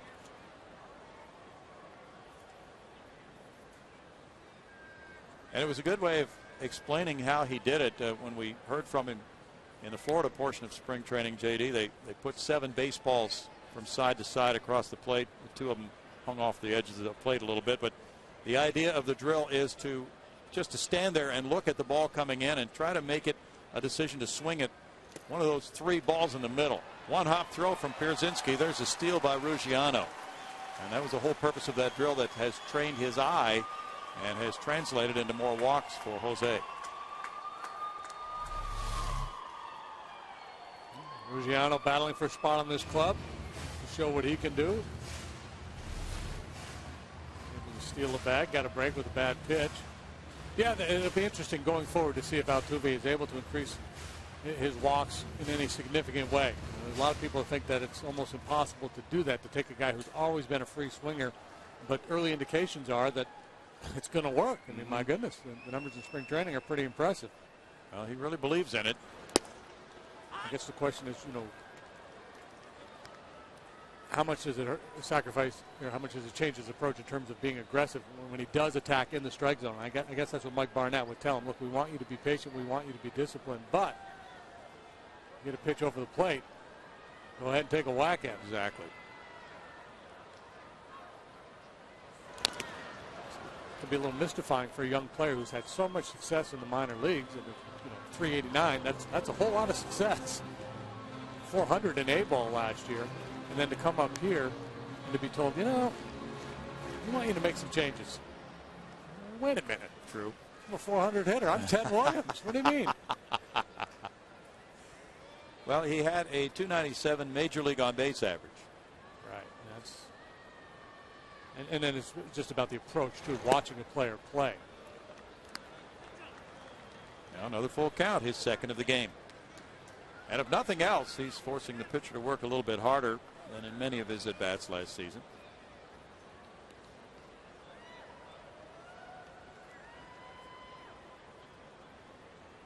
Brad Mills talking with David Carpenter on the bench there. David working 1 inning so far.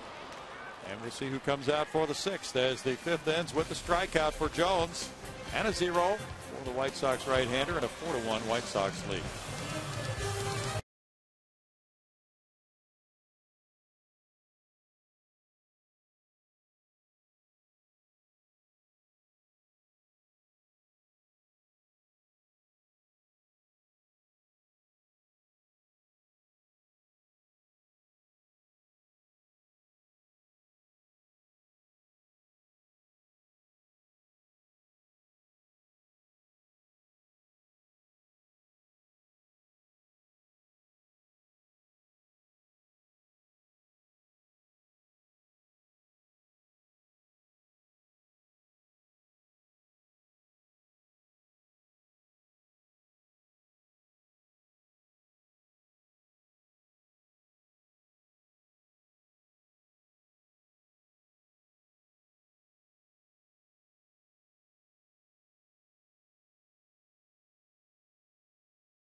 Opening day is this Friday at 6:05. How could you miss it? We've been telling you about it. It's going to be against the Rockies, and you can catch all the festivities before the game, including the pregame ceremony starting at 5:35. Now, that ceremony will include the Budweiser Clydesdale. I'll tell you what, they are great. And if they come prancing in, the ground will shake. It's great. I've been at field level in St. Louis when they've come by. Also, the national anthem will be performed by country music star Clay Walker. First pitches by Astros alumni. You can root now and buy opening day tickets at Astros.com. And, of course, opening day has a starting pitcher, and that will be Wandy Rodriguez. And here is the starting rotation as the season begins. It's Rodriguez, Lucas Harrell, Bud Norris, Jay Happ, Kyle Weiland. We've heard from Kyle, of course. We know all about Wandy. We saw Lucas a little bit last year, and Bud, of course, pitched tonight. Jay Happ, the veteran. That's it. Those are the guys will be counted on to get it started in 2012. Ronnie? We can't wait. Thanks so much, Greg. Here's Viciedo leading it off in the 6th inning. And Fernando Rodriguez in the game for the Astros. It'll be his first opening day roster on a major league club, as well as the others we talked about. After going 2-3 in a portion of the season with the Astros in the majors last year with an ERA just under 4 and a good strikeout pitcher last year, JD. Yeah, he combines a four-seam fastball that he moves up and down in the strike zone with a good over-the-top curveball. Right fielder Ruggiano over and running out of room. Out of play for him. Those pitches produce a lot of swings and misses. Fernando, 27 years old, from El Paso, Texas. Drafted by the Angels in 2003. The Astros signed him as a free agent. And he appeared in those 47 games for Houston last year. Was in some real pressure situations. The one that comes to mind is that game in Los Angeles when he had to bases loaded, nobody out in the extra inning game and got out of that. So he was put through the ringer a little bit and should be better tested for that this year. And we're hearing that the bullpen is a real strength in the opinion of the GM, Jeff Luhnow. Here we see the position players with their first opening day rosters assignments coming up. Altuve, Bogasevic, Gonzalez, Martinez, Shuck, and Castro. Now, do we know that Shuck is on the team No, yet? but if he did, that would be the case. It would be his first time on an opening day. And that's always fun, boy. First time you're able to go out there on that line, have your name announced, tip your hat. 10-year in an All-Star game or World Series.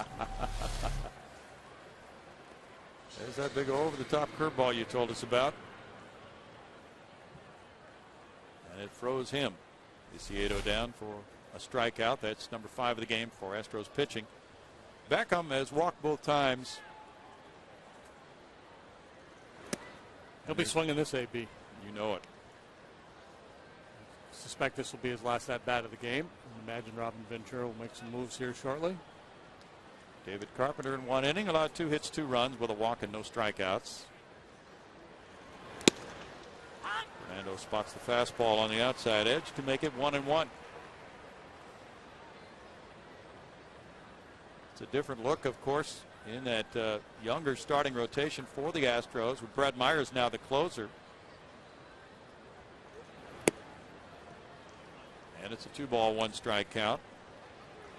The Astros feel that with Lucas Harrell in the rotation now, and Kyle Weiland, they are well fixed, and they also like the bullpen makeup, including Fernando Rodriguez. He's a guy who can pitch more than 1 inning if they ask him to do that. Usually it was 1 inning at a time last year.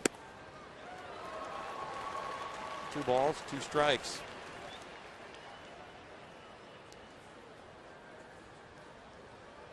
Paul Clemens looked very good as well in spring training, and he'll be starting the year at AAA Oklahoma City in the rotation. He was obtained in the Michael Bourne deal from the Atlanta Braves last year.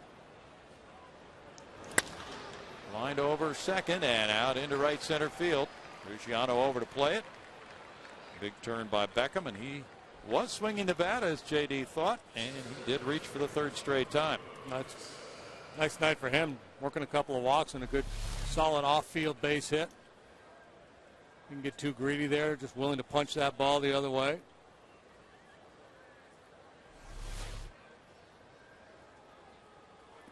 So Beckham out of the number 9 spot. On base all 3 times tonight. And here's De Aza. He's reached a couple of times and drove in 2 with that infield hit in the 2nd inning off the glove of Altuve. 10 hits for the White Sox, 3 for the Astros tonight.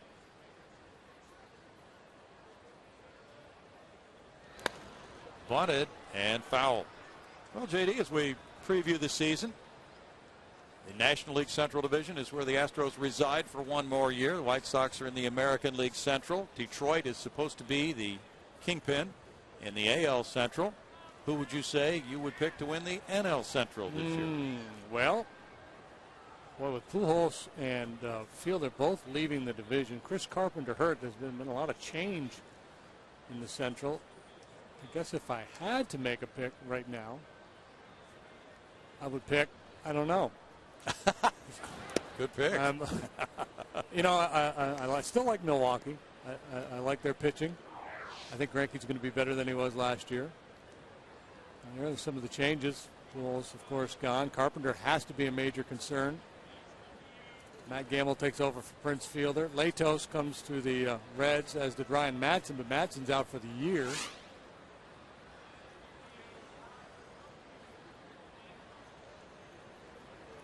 So let's go with Cincinnati. All right. I'm going to say Cincinnati. Well, today, Dusty Baker named Sean Marshall his closer to make up for the loss of Madson, he hopes. And the Cubs have lost Zambrano to Miami. 38 losses for the fading Pirates last year after they were in good shape at the All-Star break, over 500. But they have some talented young people also.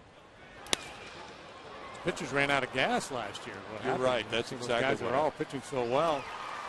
Faded down the stretch, so it'll be interesting to see if they're able to sustain that excellent work for longer. They've had some turnover. Eric Bedard is now in the rotation. Burnett, of course, but he got whacked in the face with a comebacker, so he's out for a while. I don't know. What do you like? Not sure. It's hard, isn't it? I mean, I'm it's right hard with you. I really think the division is weaker as a whole. Doesn't mean that there might not be a good team, but I don't think there's any really strong team this year. And I don't think you would say the Cardinals were a really strong team last year. They just got hot at the end. Brent Morel 0 for 3. Certainly earned their World Championship with the way they played in postseason, but they barely made the playoffs. Going back to the last day of the season when they beat the Astros here, and they were waiting in their clubhouse to see if they were in the playoffs or not. Yeah, what a wacky run that was, boy. It was crazy. Not just them, but the way the whole end of the season shook out with Tampa Bay and Boston cratering the way they did, Atlanta imploding. It was really dramatic, and as September started last year, there seemed like there was going to be no drama. True. All the races seemed to be kind of settled. Now, what some of the White Sox personnel are talking about is the additional wild card that we'll have in each league this year. They're kind of eyeing that possibility. And some people think that's a pipe dream for them to be thinking about that. But teams think about that now. They're not buying into the publicity for what they'll do this season. 2 balls, no strikes. If you believe you have no chance and you might as well go home, you always got to convince yourself you got a chance. Sure. But they don't have a chance.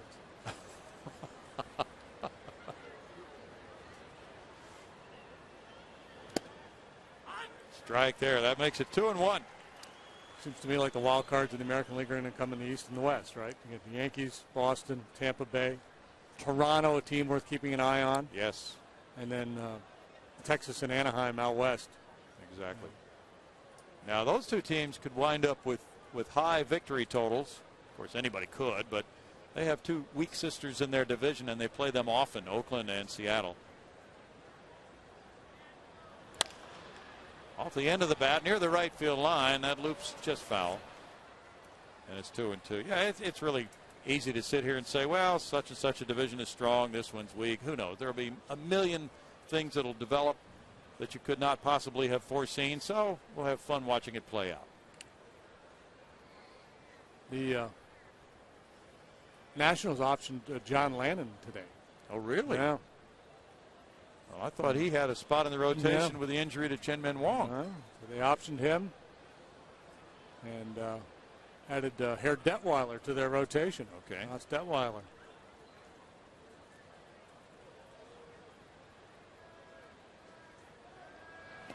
Now that could be a surprise team this year. Strikeout on the curveball, and Rodriguez gets number 2 of the inning.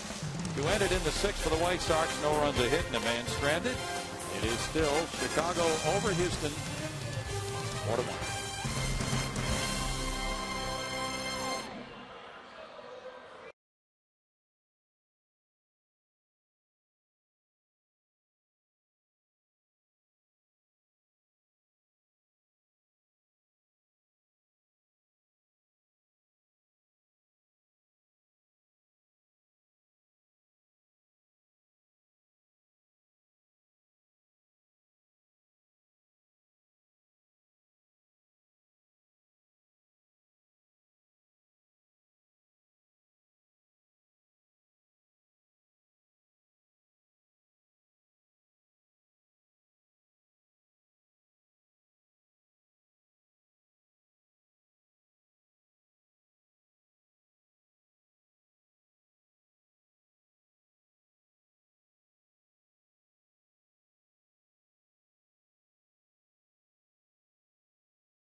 Chris Sale, the starter, gave up a RBI single by Carlos Lee in the first, but then De Aza with a 2-run infield hit made it 2-1 White Sox in the second inning. And then a long ball by Adam Dunn reaching the center field patio makes it 3-1. And then turning on the inside pitch, Paul Konerko made it back-to-back homers in the fifth off David Carpenter. 4-1 White Sox. That's where the game stands right now. The hits 10-3 in advantage of the White Sox. And now Addison Reed comes out of their bullpen. Brent Littlebridge at third base as Robin Ventura makes some changes. Both clubs have brought extra players for this two-game series, players who have already been assigned to the minor leagues just to kind of complete the spring without overtaxing the veterans who will be on their opening day rosters. Addison Reed last year in 6 games had a 3.68 ERA. He's another of those talented arms in the White Sox pen for pitching coach Don Cooper. Highly regarded bullpen this season. Addison just 23 years old from Montclair, California. And San Diego State, where he was the closer for Steven Strasburg. And then when Strasburg moved on into the pros, Reed replaced Strasburg as the Friday night starter for San Diego State. Brent Littlebridge is the third baseman taking over for Brent Morrell. And we have a new center fielder as well. Thompson taking over there for De Aza. Trace Thompson. Jordan Schaefer has an infield hit, and he's lined out to second. Both those at bats against the lefty, Chris Sale. And they were both good at bats. There is strike one.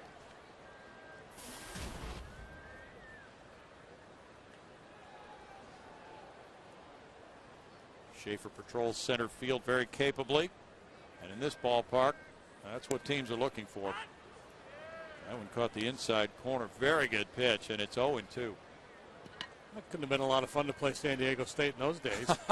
Not really. Strasburg and then this guy coming in behind him. How about that? Reed was a third-round pick in 2010. Ooh, 96, and he gets a strikeout. He has an electric fastball. That's 9 strikeouts for White Sox hurlers tonight. Chris Sale had 6 in his 4 innings. Wasted no time, just attacking in the middle of the strike zone with that four-seam fastball. Well, you know, from what we're seeing from these bullpen arms, there might be several closers out there for Robin Ventura. Sanchez taking ball 1. He may not have to name one. Sooner or later, I don't know when it's going to happen. I don't know if it'll happen in my lifetime or not. Baseball is going to cycle back to a less structured bullpen. Because all the evidence suggests that it's a good idea to do it. It just takes the nerve for somebody to actually do it. It really does, doesn't it? Yeah. The one-inning closer preceded by the quote-unquote 8th inning guy and the situational lefties, and that, you know, that's the way everybody plays it now. But it's gonna sooner or later. Somebody's going to say, you know what? I'm going to bring a guy in the 8th with a couple men on base. He's going to get out of it. I'm going to leave him in there to pitch the 9th. And I'm going to have a very difficult situation in the 9th inning. And instead of bring my closer in, I'm going to bring in that lefty to get a tough left-handed bat out because that's what the situation calls for. And if it doesn't work, I'm going to take the heat of being second guessed. Well, that would be indeed. Nobody wants to be second guessed, so it's easier now to manage now because he's my eighth inning guy. Right. He's my closer. He's the one he's supposed to be out there. Not on me, it's on him. Yeah. Line to right field, and that is a sliding catch. Good play. Rios closed on it. It looked like it might be in for a hit, but Sanchez was robbed as Rios got down underneath it. Rios be shortened up a little bit with Angel hitting there, especially in the off field. And well positioned and a nice play. Maybe fighting the lights a little bit, but he was able to put it away. Really good play. And managers and general managers cringe at this stage of spring training when people leave their feet to make a play or try to steal a base. J.D. Martinez, an excuse me bouncer. And it's a 1-2-3 6th inning for Addison Reed. White Sox up 4-1.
For the 7th, and be sure to collect all 6 of the Astros' greatest moments bobblehead in 2012. Guarantee your ticket to all 6 nights with the Bobblehead Night 6-game plan. Plan charges $30, but do not guarantee receipt of a bobblehead, so arrive early. And of course, the bobbleheads you see are probably not going to be the ones that you're going to get, but be sure to root for your favorite moments and visit Astros.com for tickets. Bill? Patty, I have a scoop for you. That was the Steve Perry bobblehead collection from the visiting clubhouse that's been down there for many years. We've shown it before, JD. The scoop is that Steve has donated that entire collection, really, to the, I think, the new ballpark in Miami. Wow, and how many bobbleheads are part of this collection, do you know? Hundreds, right? I don't know. At least. J.B. Shuck is the new left fielder, and Brian Bixler is in center. Brandon Lyon takes over on the mound.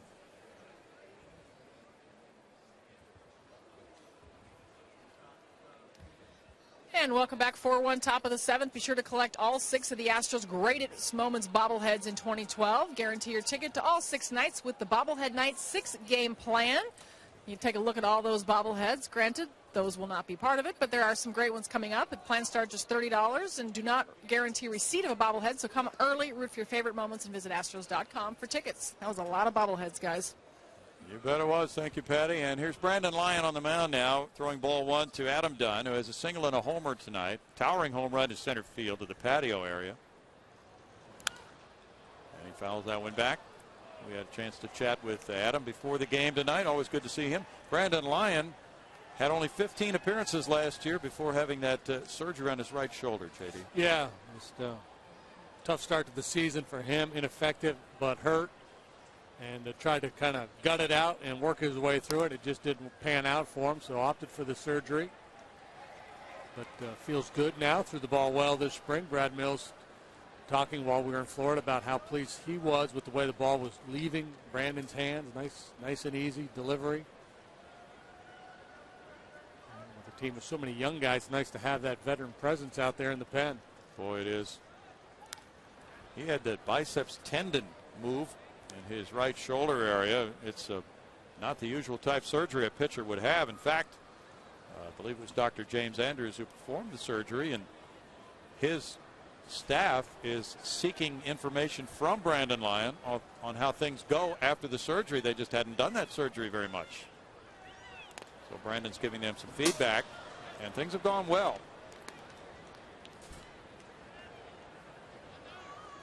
And remembering back to opening day a year ago, JD, when he was on the mound in the 9th inning with the lead at Philadelphia, it was a crushing loss for the Astros as the Phillies roared back in the bottom of the 9th to win that game. Difficult way to start the season after they worked so hard against Roy Halladay to get the lead and take that to the bottom of the 9th. Difficult way to start the season a year ago.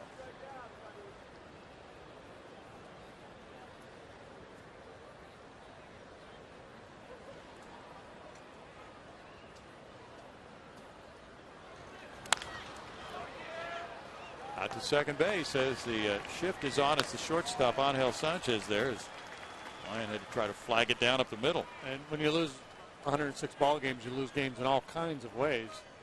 But those hurt more than the other kind. And psychologically, those take a bite out of you. And the Astros lost a lot of those games, especially in the first half last year.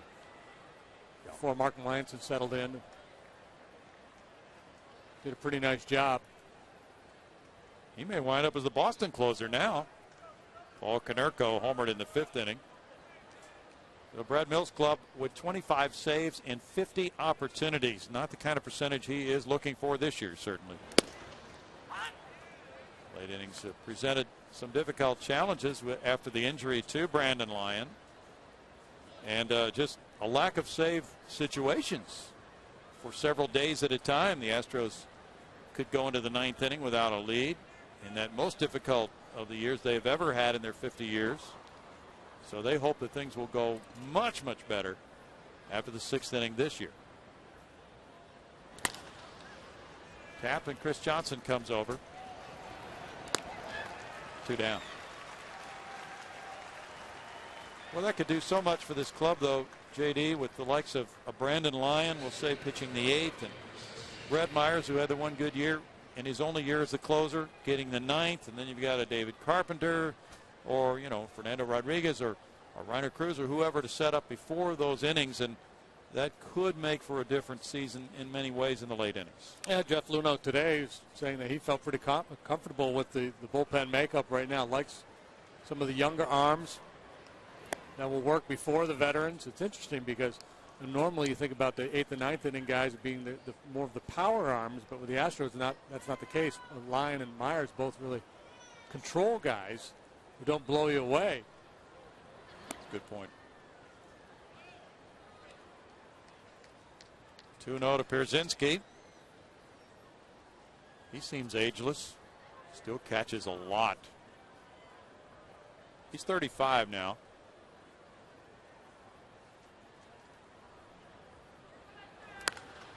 He smacks this liner for the right field corner. It's got some top spin on it. It hooks foul. Pierzynski had never been on the disabled list until last year when he was hit by a pitch and had a broken bone in his left wrist. Just fouled by a couple of feet, maybe.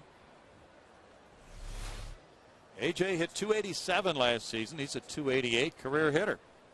Paid attendance is 13,586.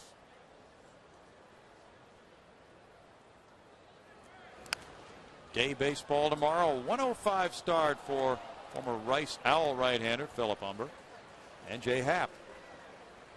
That'll wrap it up for spring training for the Astros. The players will have a workout on Thursday. And don't forget the airtime of 5 o'clock Friday night for our pregame show, an hour-long pregame show before the 6:05 start. Well, there are going to be so many special things happening throughout the season. Not only with a young club, but celebrating the 50 years of history. So kind of a convergence of the old and the young, if you will, during this season. I think if there were a theme song for that pregame show, it would be Getting to Know You. True. A lot of new faces. A lot of young faces. Liner to right field. That one is fair, and Pierzynski has hit his way on with a 2-out single. He's on for the 3rd straight time. Harold Baines, the first base coach, one of the White Sox greats.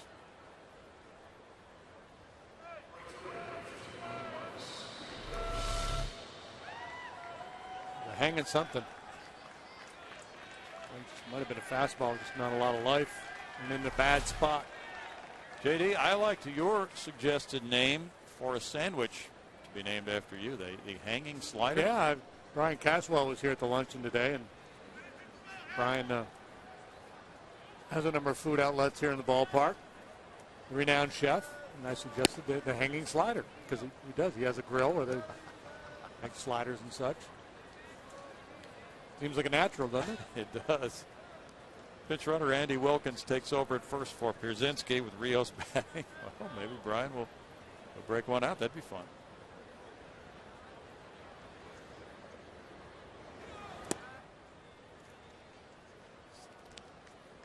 Well, pitchers usually work maybe sometimes every other day in spring training, and a lot of times if you're watching box scores, you won't always see them on that pattern because they might be working in a minor league game. But these relievers do get their appearances in. They do get the arm strength built up for the opener.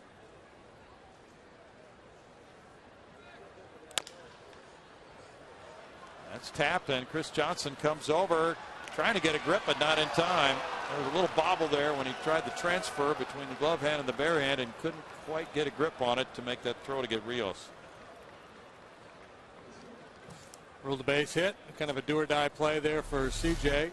And we'll take a look at it as he's coming hard, and if he gets it cleanly, he's going to get his man, but just a little bit of a double clutch there cost him. Pinch runner at first as well for Rios.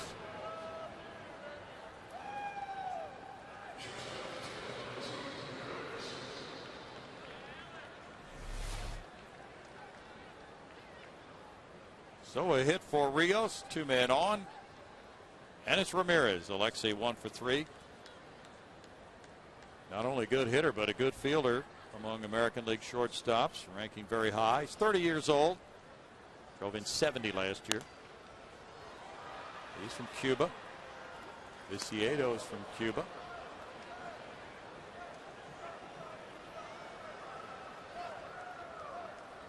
Wiry, isn't he? He is. Got a little pop in that bat. Yep. Steve Stone was pointing out how far up he stands in the batter's box. The extreme front edge. That's pretty unusual. He trusts his hands. Got quick hands. 1 ball and 1 strike. A lot of guys sit way back in the batter's box because they want as much time as possible to compete with these 95-mile-an-hour fastballs, but he feels like he's quick enough to get to anybody's heater.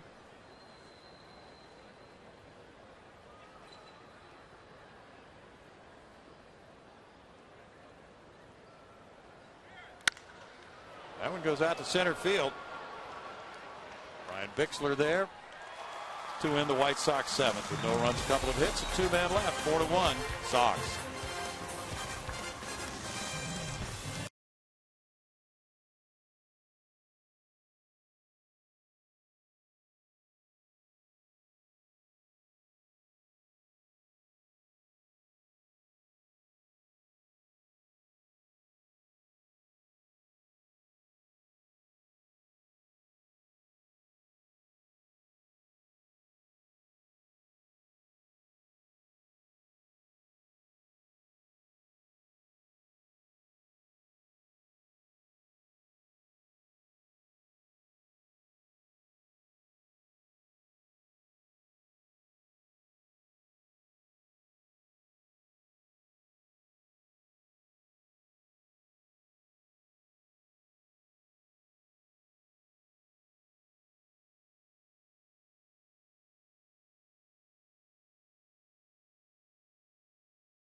tickets are the only way to lock in the best seats, prices, and perks.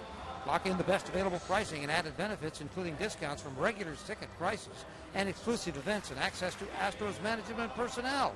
Visit Astros.com for tickets and full information. Astros baseball celebrating 50 years in the past with year number 51 this season. Thanks, Greg. We look out and survey the field and see some changes, including a right-hander, Jesse Crane from the University of Houston, coming in after a fine season with 8 wins, 3 losses, and a 2.62 ERA for Jesse Crane. He, too, with a very good arm and outstanding strikeout numbers, 70 punch-outs and 65 in the third innings of work. Sox have run some arms out there tonight. My goodness. They sure have. There's the right fielder, Mitchell, who's just come in.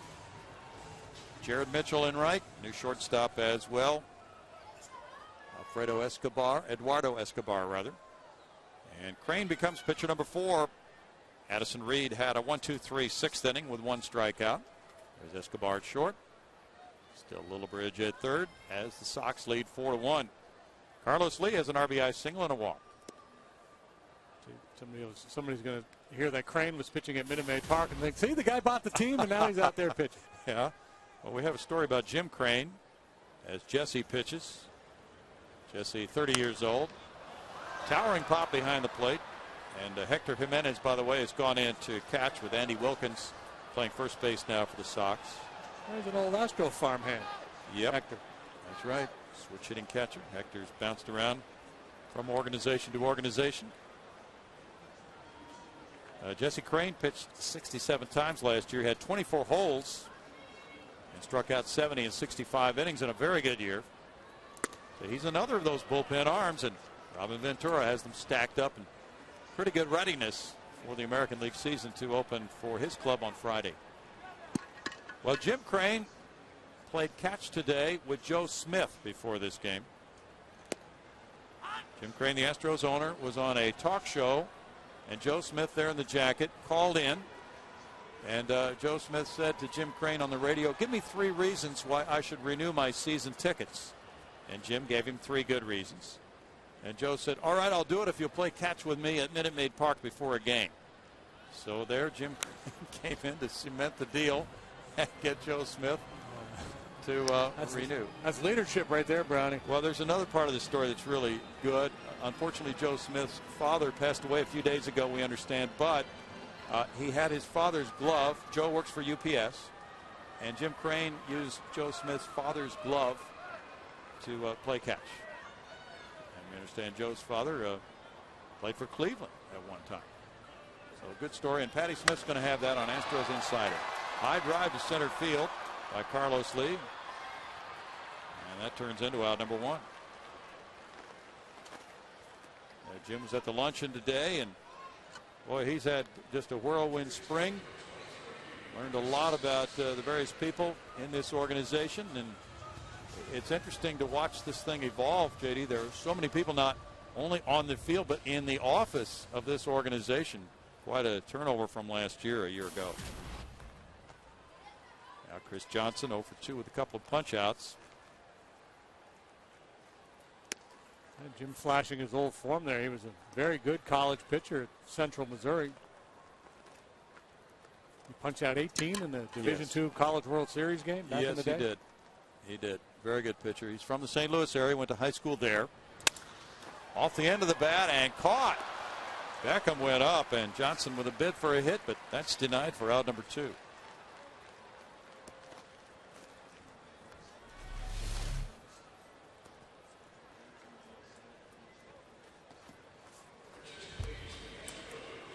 Beckham might be the man of the match.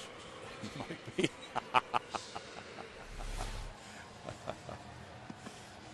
Brian Bogusevic now is the pinch hitter for Matt Downs, who was 0 for 2 tonight. Bogey, a 287 hitter with the Astros last year. 4 homers, 15 runs batted in 87 games. Has hit 250 this spring, a couple of homers. He's driven in 6. He has 5 steals this spring and 5 tries. Jesse Crane throws strike 1.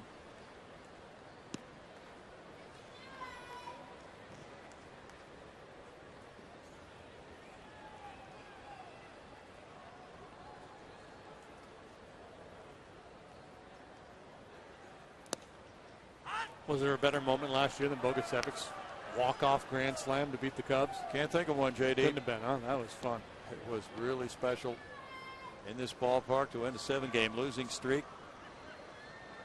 Well, he just battled and got a pitch he could hit a long way.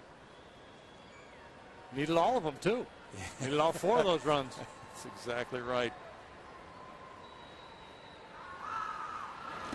Greg Lucas did the interview on the field after the game. There's a check swing, and we hope for many more moments like that, Greg, this season. And it had to be such a thrill for a young player like Brian, who was struggling about 10 days ago, and Brad Mills had a chat with him and told him all the things that he could contribute to the club if he didn't happen to be hitting. And he had a chat with Carlos Lee, and right after that he just started hitting. He's had a really good last week or so. 2 balls and 2 strikes, and the Astros are ready to ride the roller coaster with a lot of these young players this year. They know there will be some slumps along their way. There are for even the most established players during the course of a long season.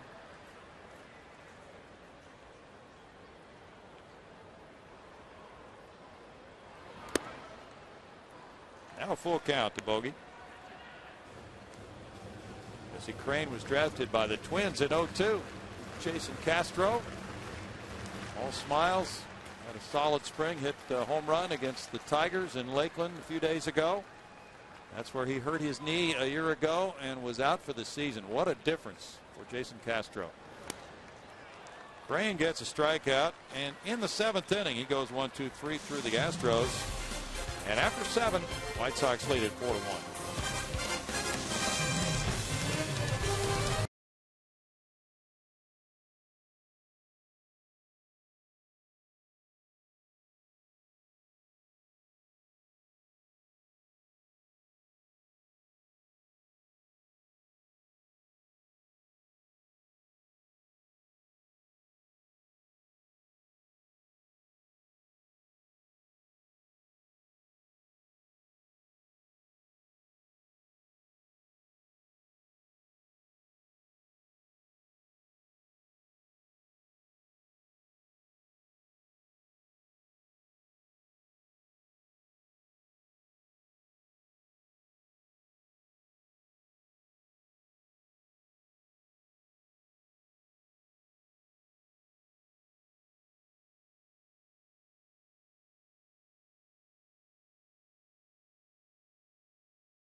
First inning, White Sox pitching staff has been tough tonight.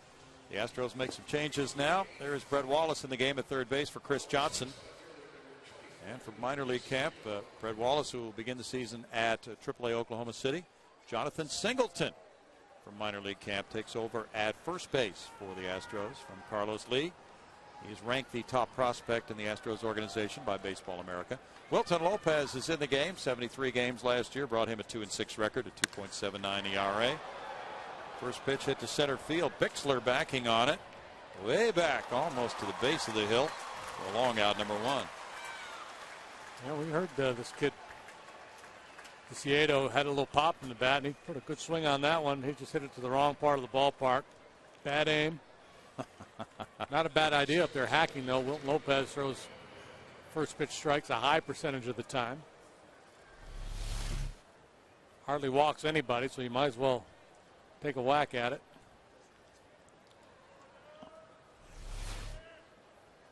Bixler's one of those multi-position players. He's played 7 positions. And he could be handy as the season evolves.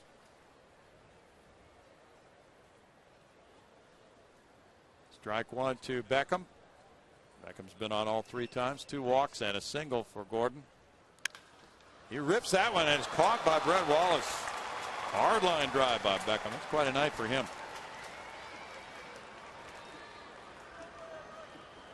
Wallace will be playing third at Oklahoma City.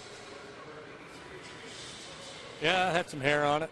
So Wilton's come in, giving up a bomb to center field, a rocket to third, and he's got 2 quick outs.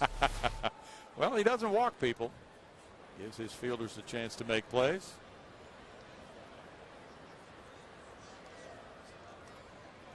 And now it's Thompson.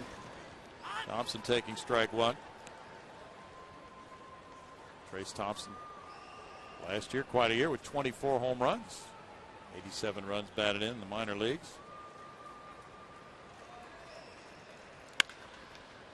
Wallace gets another chance and takes care of it. Wilton Lopez is very swift in moving through the 8th inning. 4-1 White Sox. 5 pitches for Lopez.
We look at the Astros AAA Oklahoma City affiliate, and there's the pitching staff there with Juan Abreu. He has pitched in the big leagues briefly. Paul Clemens had a very good spring, JD, and the fans will see some other names that they saw last year, Del Rosario and Lyles, and of course Anewi Rodriguez was here as well for the Astros. Yeah, I would not be surprised if we didn't see Clemens at some point this year. Jordan Lyles likely to spend some time in the major leagues this year as well. I guess if you're going to set the over-under on number of starting pitchers the Astros used this year, I'd say 8 or 9. And there, look at the position players now for AAA Oklahoma City. A nice mix of youngsters and some veterans, guys that have been around a little while. Fernando Martinez picked up from the Mets. He was waived by the Mets. The Astros picked him up at one time, a top prospect of the Mets. He's had some injury problems, but he's worth keeping an eye on. They got Landon Powell late in spring training, a catcher who was released by the A's. Chris Snyder takes strike 1 from Matt Thornton. He is pitcher number 5. And last year with 2 wins and 5 losses, he had an ERA of 3.32. He's the veteran in that bullpen at age 35. And last year, 3 saves for Matt and 20 holds. So he's another of those possibilities to close for Robin Ventura. A roller brings him over toward first, and he has to make the play himself. Now, Kosuke Fukudome, the former Cub, is in left field for the White Sox.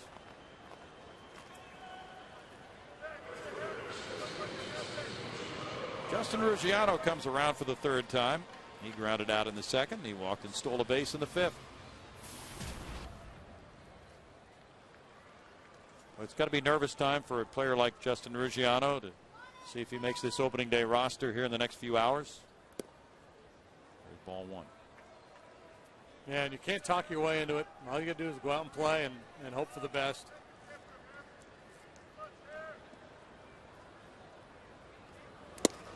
I had a teammate once in the minor leagues who, during spring training, was talking to the major league pitching coach, and he said, "You got to get me up there. You got to get me up there."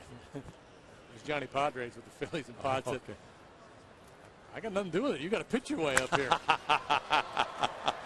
Out into center field. 2 down. Yeah. But that's how things get sometimes. You wish, you hope, you pray, and hopefully you're there on that first base line if you're the Astros lining up for Friday night's opener. Yeah, baseball, and like the other sports, it's far less political than any other business, I think. I mean, it's all about merit. You've got to earn it. It's not who you know and who you're friends with and things of that nature. You just got to play your way there. Altuve flares one, and that dunks in for a hit. Well, that time he went for the first pitch, got a good result on it, and he's on for the second time tonight.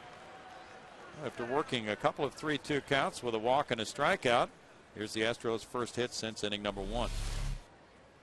See, and that's the thing. This is the interesting thing about watching Altuve play this year, because that's actually ball one. That pitch was up out of the strike zone a little bit, but he's a guy throughout his professional career has been able to go out of the strike zone, make good enough contact to get base hits. Hit that one over the new second baseman, Ray Olmedo. Now Brian Bixler. Last time up, Jose had a nice patient at bat, got the count full, and ended up striking out on an off-speed breaking ball. And that's going to be the challenge for him, to continue to maintain that philosophy of patience when he struggles with it. You know, you strike out on a few 3-2 counts, and you're going to be inclined to start hacking early. He's going to have to fight that. J.B. Shuck taking that one. 2 balls, no strikes. He's in left field with Bixler in center now. Shuck got some time in with the Astros last season, as you know.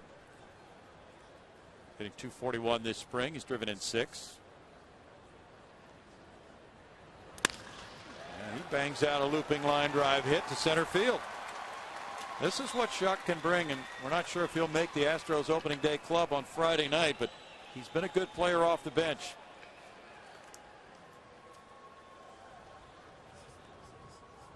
It belies his lack of major league experience to come up in these situations and be patient and deliver, but we've seen him do it a few times.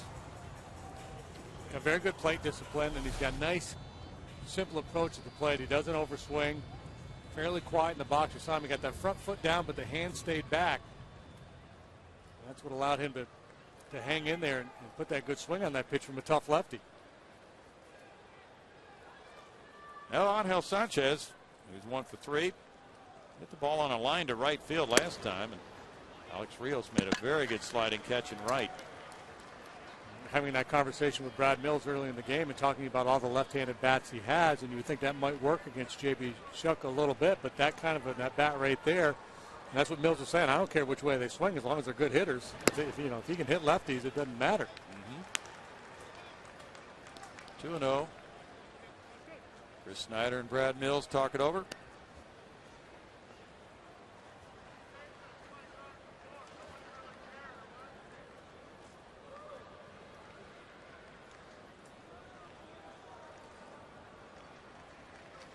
Astros players got in from Corpus Christi about midnight last night. Broken bat roller. Olmedo over to first to end the Astros 8th. No runs, a couple of hits, 2 men left. We move to the 9th inning. It's 4-1 White Sox.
Over Houston, we move to the ninth inning now. 13,586 the paid attendance here at Minute Maid Park in the next to last game of spring training for the Astros. New right fielder is Travis Buck, taking over for Justin Ruggiano. Buck and right. We have other changes as well. Landon Powell is the catcher, obtained from the Oakland A's, who released him, and the Astros will have Landon Powell and Carlos Corporon doing the catching at AAA Oklahoma City. There's Jonathan Villar, the shortstop. He's one of the Astros prospects, ranking pretty high on the prospect list in the Houston organization.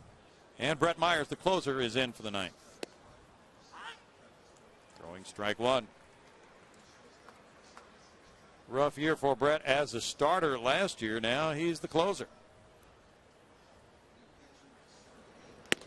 Brent Littlebridge, who's a very good handyman for the White Sox, leads it off here. Robin Ventura can move him around to play various positions. Angel Sanchez has moved to second base for the Astros. Myers closed for the Phillies in 07. Littlebridge with very good power for 97 games, 13 homers last year. Plays all over the place. Yeah. Kind of looks like Aaron Rowan a little bit without the left leaning stance, but he's really upright, isn't he, at the plate? 2 balls, 2 strikes. Hands in tight to the body and kind of sits down a little bit in his stance. That's it. It's a good way to describe it. He sits down.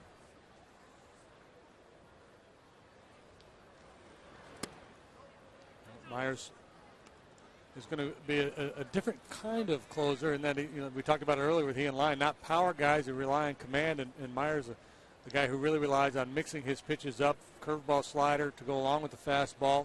He's got to do that even though he's just pitching an inning at a time. And what gives him the ability to do that is he has exhibited very good control of his breaking ball throughout his career. 2007 that Myers was the closer for the Phillies, had 21 saves that year in 24 chances. Now Tyler Flowers, he's a catcher. 209, 5 homers, 16 runs batted in for Flowers last year.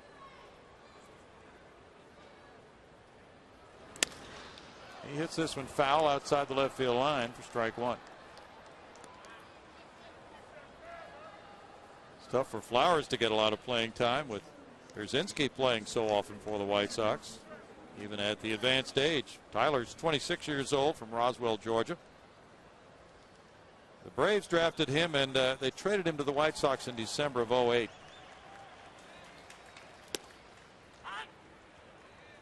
Behind in the count, 0-2. Flowers had just 110 at-bats last year for the Sox.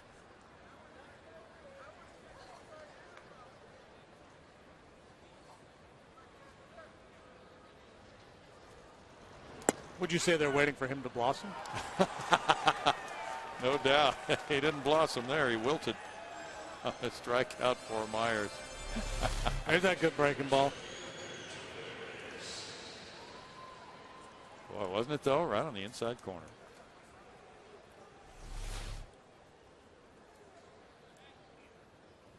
It's a lot of late inning guys. You can count on a high percentage of fastballs. That's not going to be the case for opposing hitters against Myers. Now Hector Jimenez, a switch hitting catcher from Venezuela who came up through the Astros Venezuelan Academy. Ball one. Bounced around quite a bit. He was with the Dodgers a couple of years ago. He's had some surgery.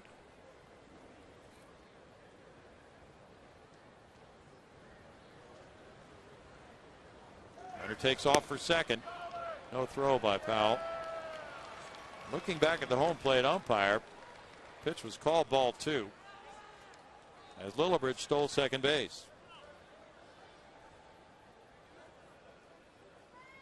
And David Rackley with that call, apparently not very pleasing to the Astros catcher.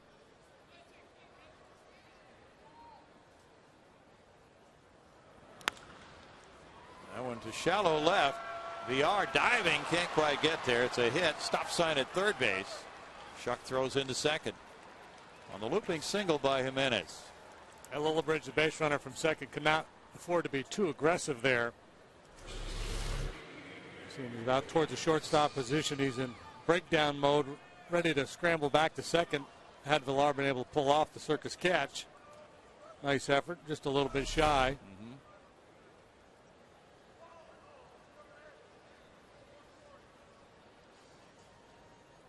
Now it's Wilkins up for the first time tonight. And he talked about Mark Parent managing some of these young players who are now with the Astros, who were with the Phillies when he was a manager in the minor league system. We hadn't seen Mark Parent for years, had we? I hadn't. Yeah, I can't remember the last time I saw him. But he used to come into the Astrodome and just victimize Houston pitching. Yeah, the backup catcher for the Padres. He didn't look like a backup catcher when he played against Houston. He wore out the Astros. He's the bench coach this year for Robin Ventura. Was with Benny Santiago was the frontline guy. That's I'm guessing, right. yeah. It just seemed like as good as Santiago was, they had to work Parent in at least once in a 3-game series against the Astros with his success against the Houston club. I think he hit 2 home runs one game. He was just simply on his game.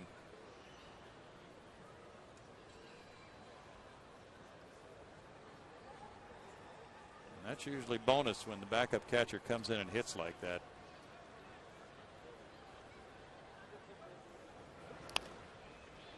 Right off the end of the bat, still no balls, 2 strikes. Glad you could join us tonight. And the next night you can join us is Friday. For Astros baseball, the opener, 5 o'clock for the pregame show as the Colorado Rockies come in. Jim Tracy was irate a few days ago about Ubaldo Jimenez hitting his shortstop, Troy Tulowitzki. Then he came off the mound. That's smacked into right field. That'll be an RBI single to make it 5-1. Yeah, apparently there've been a little trash talk is probably too strong of a word, but kind of a little bit of a war of words in the media a little bit between Tulowitzki and Ubaldo Jimenez. And Ubaldo drilled Tulowitzki. Ubaldo says it wasn't on purpose. Jim Tracy said something along the lines of it was the most cowardly act I've seen in 35 years in baseball. Yeah. Or gutless. I think gutless was the term he used. I believe you're right. Jared Mitchell, the batter. There's ball 1. Well, Jimenez was suspended for 5 games. He's appealing. I mean, he's appealing the suspension. That's not my personal opinion of him. He's appealing the 5-game suspension.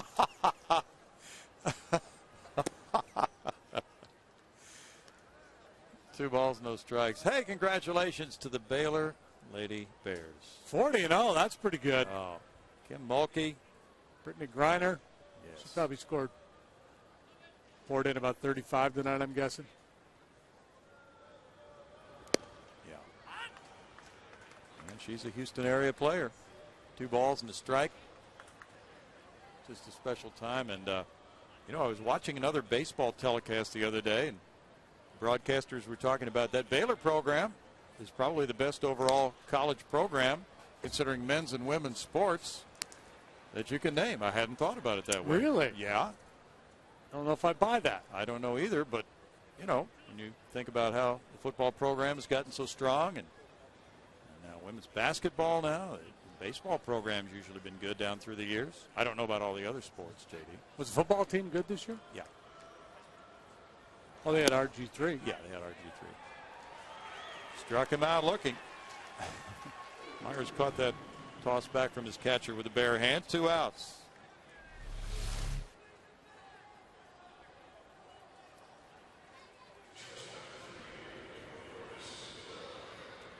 A guy like Landon Powell, who's had major league time with Oakland, could be very helpful in the Astros organization. There's Myers, barehanding the throw back. Legend has it that Johnny Bench, a couple times in his career, barehanded a pitch. Yeah, I've heard that story. I don't think a pitcher would like that a whole lot, do you? Well, and that's the story I heard of Jim Maloney, right? Yeah, I think so, yep. Who was a hard thrower, but Bench felt like he wasn't really giving it his all that day. So Bench went out and kind of got into it with him on the mound and only uncorked his best fastball, and Bench barehanded it. I don't know if that's true or not. I hope it's true. I'd love to see the video. There's the force play at second. VR shoveling. And it's a 1 run, 2 hits, and a couple of men left in the White Sox ninth inning. They lead it 5-1.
Back to Minute Maid Park after all these months away from baseball. It has returned. It's 5-1 White Sox. Bill Brown and Jim Deshaies. We've had a list of guests tonight. Enjoyed hearing from Jeff Luhnow and Brad Mills and Kyle Weiland, and it's been fun, JD. It's like we have a talk show. We just bring these guests in, and they were in the green room for a while, and we brought them out, had a nice chat, sent them on their way. Yeah. But now, see, the show is over.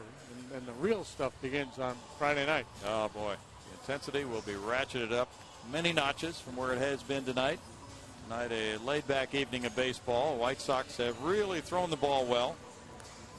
And they're going to go with pitcher number 6 for the bottom of the ninth inning. We go to Greg Lucas. Greg? Well, I agree with you guys. I'm really looking forward to the games that count. I know all these players actually have been looking for it more than even us because they've gone through this entire month. They want them to count. Of course, the guys that are still on the bubble to make the roster want to make that first. Back to you guys. Yes, they do. Now the Astros come up in the bottom of the ninth inning. Brian Bixler from Hector Santiago. And we were hearing great things about Santiago's arm before this game. There's strike one to Bixler. Bixler certainly performed well enough this spring to make the ball club. One of the later cuts in spring training, but you could see him in an Astro uniform at some point this season. Well, he's a great player to have in reserve. There's Jonathan Singleton, so he'll get a ninth inning at bat. And you'll get to see a guy who's ranked very high among all major league prospects in the minor leagues this year. Santiago throws a screwball. He's 24 years old. He's from Newark, New Jersey. And last year got into 2 major league games. He was at Class A Winston-Salem and Double A Birmingham, where he was a starting pitcher.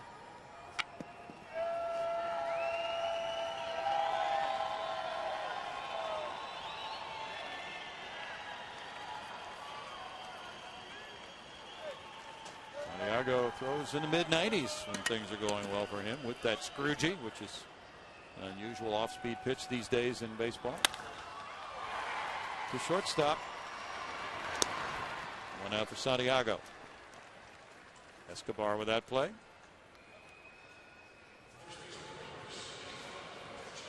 Now Jonathan Singleton. Obtained in that trade with the Philadelphia Phillies, and Singleton entered the Astros organization last year after coming over in the multiplayer deal for Hunter Pence. Had good numbers in the minor leagues, and he is down to be the first baseman at Double A Corpus Christi to start the season. And really has excellent reports, not only his hitting, but decent base runner, good fielder, has a nice approach at the plate. Very balanced.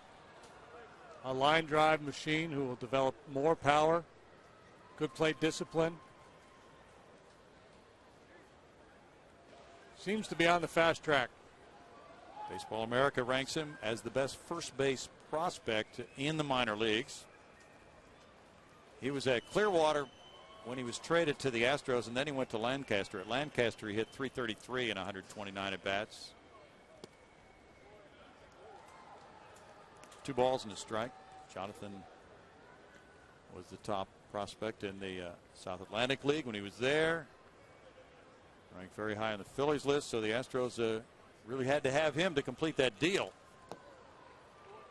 And along with Jared Cozart, Josh Zeid. Jonathan, just 20 years old. He was an 8th-round pick of the Phillies in 2009. His father, Herb, was a quarterback at Oregon in the early 1970s. That's what he did in the 2 minor league stops combined last year, 298. And he hit .248 against lefties last year. This is a tough lefty. He slaps the ball, and here's a backhanded play. Look at Lillibridge. And what he's safe at first, but a tremendous play by Lillibridge, and Singleton reaches with the infield hit. Wow. Yeah, it seems like Lillibridge shows up on the highlight shows quite a bit. Usually it's in the outfield. Here it is at third base making a heck of a play, but a base hit for Singleton.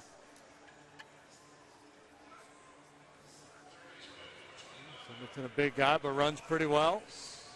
And able to beat this throw from Lillibridge.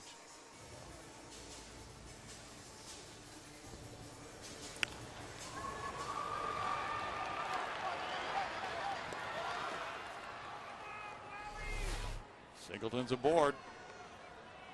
And it's Brett Wallace batting now. Strike to Wallace, who's made the transition back to third base, a position he played at Arizona State. .259 for the Astros last year, 5 homers, 29 runs batted in. Brett's had a good spring. He hit .260, 1 homer, 7 runs batted in. It just got down to a situation involving Chris Johnson being terrific this spring. There still was a chance that Brett might have made this club.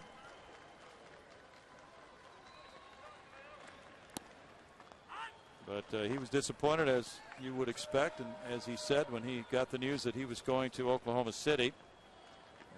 But nonetheless, that happened last year. He got sent down, came back up. And you have to figure he'll probably have a pretty good chance at doing that again this year.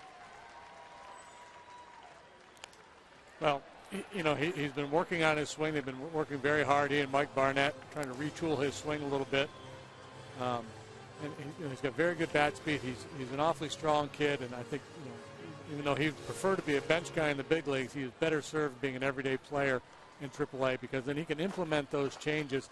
And if it works for him, then he can become the kind of hitter that everybody expected him to be. And I still think it's in there. I mean, there's a lot of people frustrated with Brett Wallace that he hasn't done more in his time here in Houston, but I think he still has a chance to be a real good major league hitter. He's really worked on his craft over the winter, getting in good shape, and pulling the ball. We saw him pull the ball in spring training. And he's been a guy who has shown most of his power to left center field when we've seen him in the past. Jimmy Paredes also will be at Oklahoma City. He'll play second base there. He was moved from third back to second. So that gives the Astros depth at that second base position. And Jimmy, as you know, played a lot the last couple of months of the season when Chris Johnson and Brett Wallace were in Oklahoma City.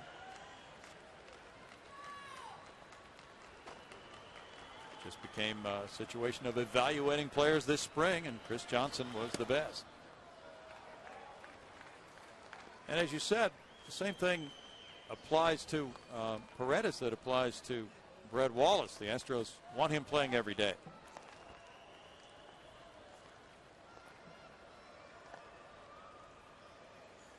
And Jeff Luhnow prefers Paredes at second base over third base. He thinks he has middle infield skills. And he's played a bunch of shortstop as well. Wallace continues to battle at 2-2. You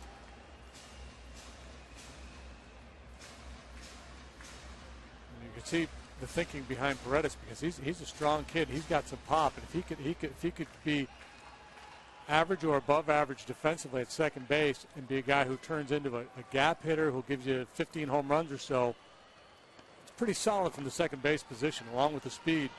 Yes. Good job by Wallace. He coaxed that walk. Really battled to get it. Santiago and Jimenez talk it over with 2 on here in the bottom of the 9th and 1 out. Bogusevic comes up, the DH.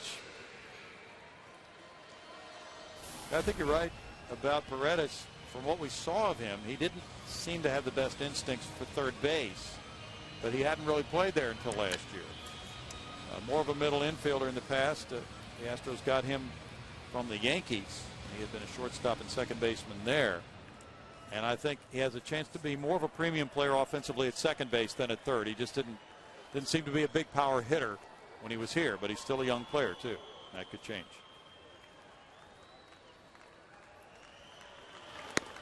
Yeah, I think the move to third base was just because of need last year. CJ struggling the way he was, so let's give this guy a shot. Get him some at bats. At third base was the best fit on the Astros club at the time.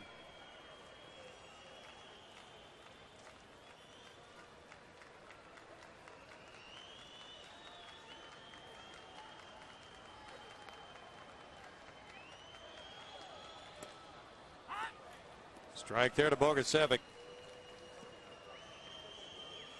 1-1 to Bryant. Brandon Powell's on deck. The Astros with 14 wins and 16 losses this spring. There's a liner into center field. Singleton is stopped at third by Dave Clark, and the bases are loaded on the hit by Bogusevic. The Astros stirring up 9th inning trouble.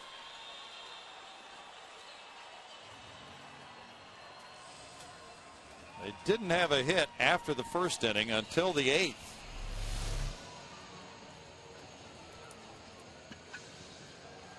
These lefty at bats off this left-hander. This is pretty impressive. Really is.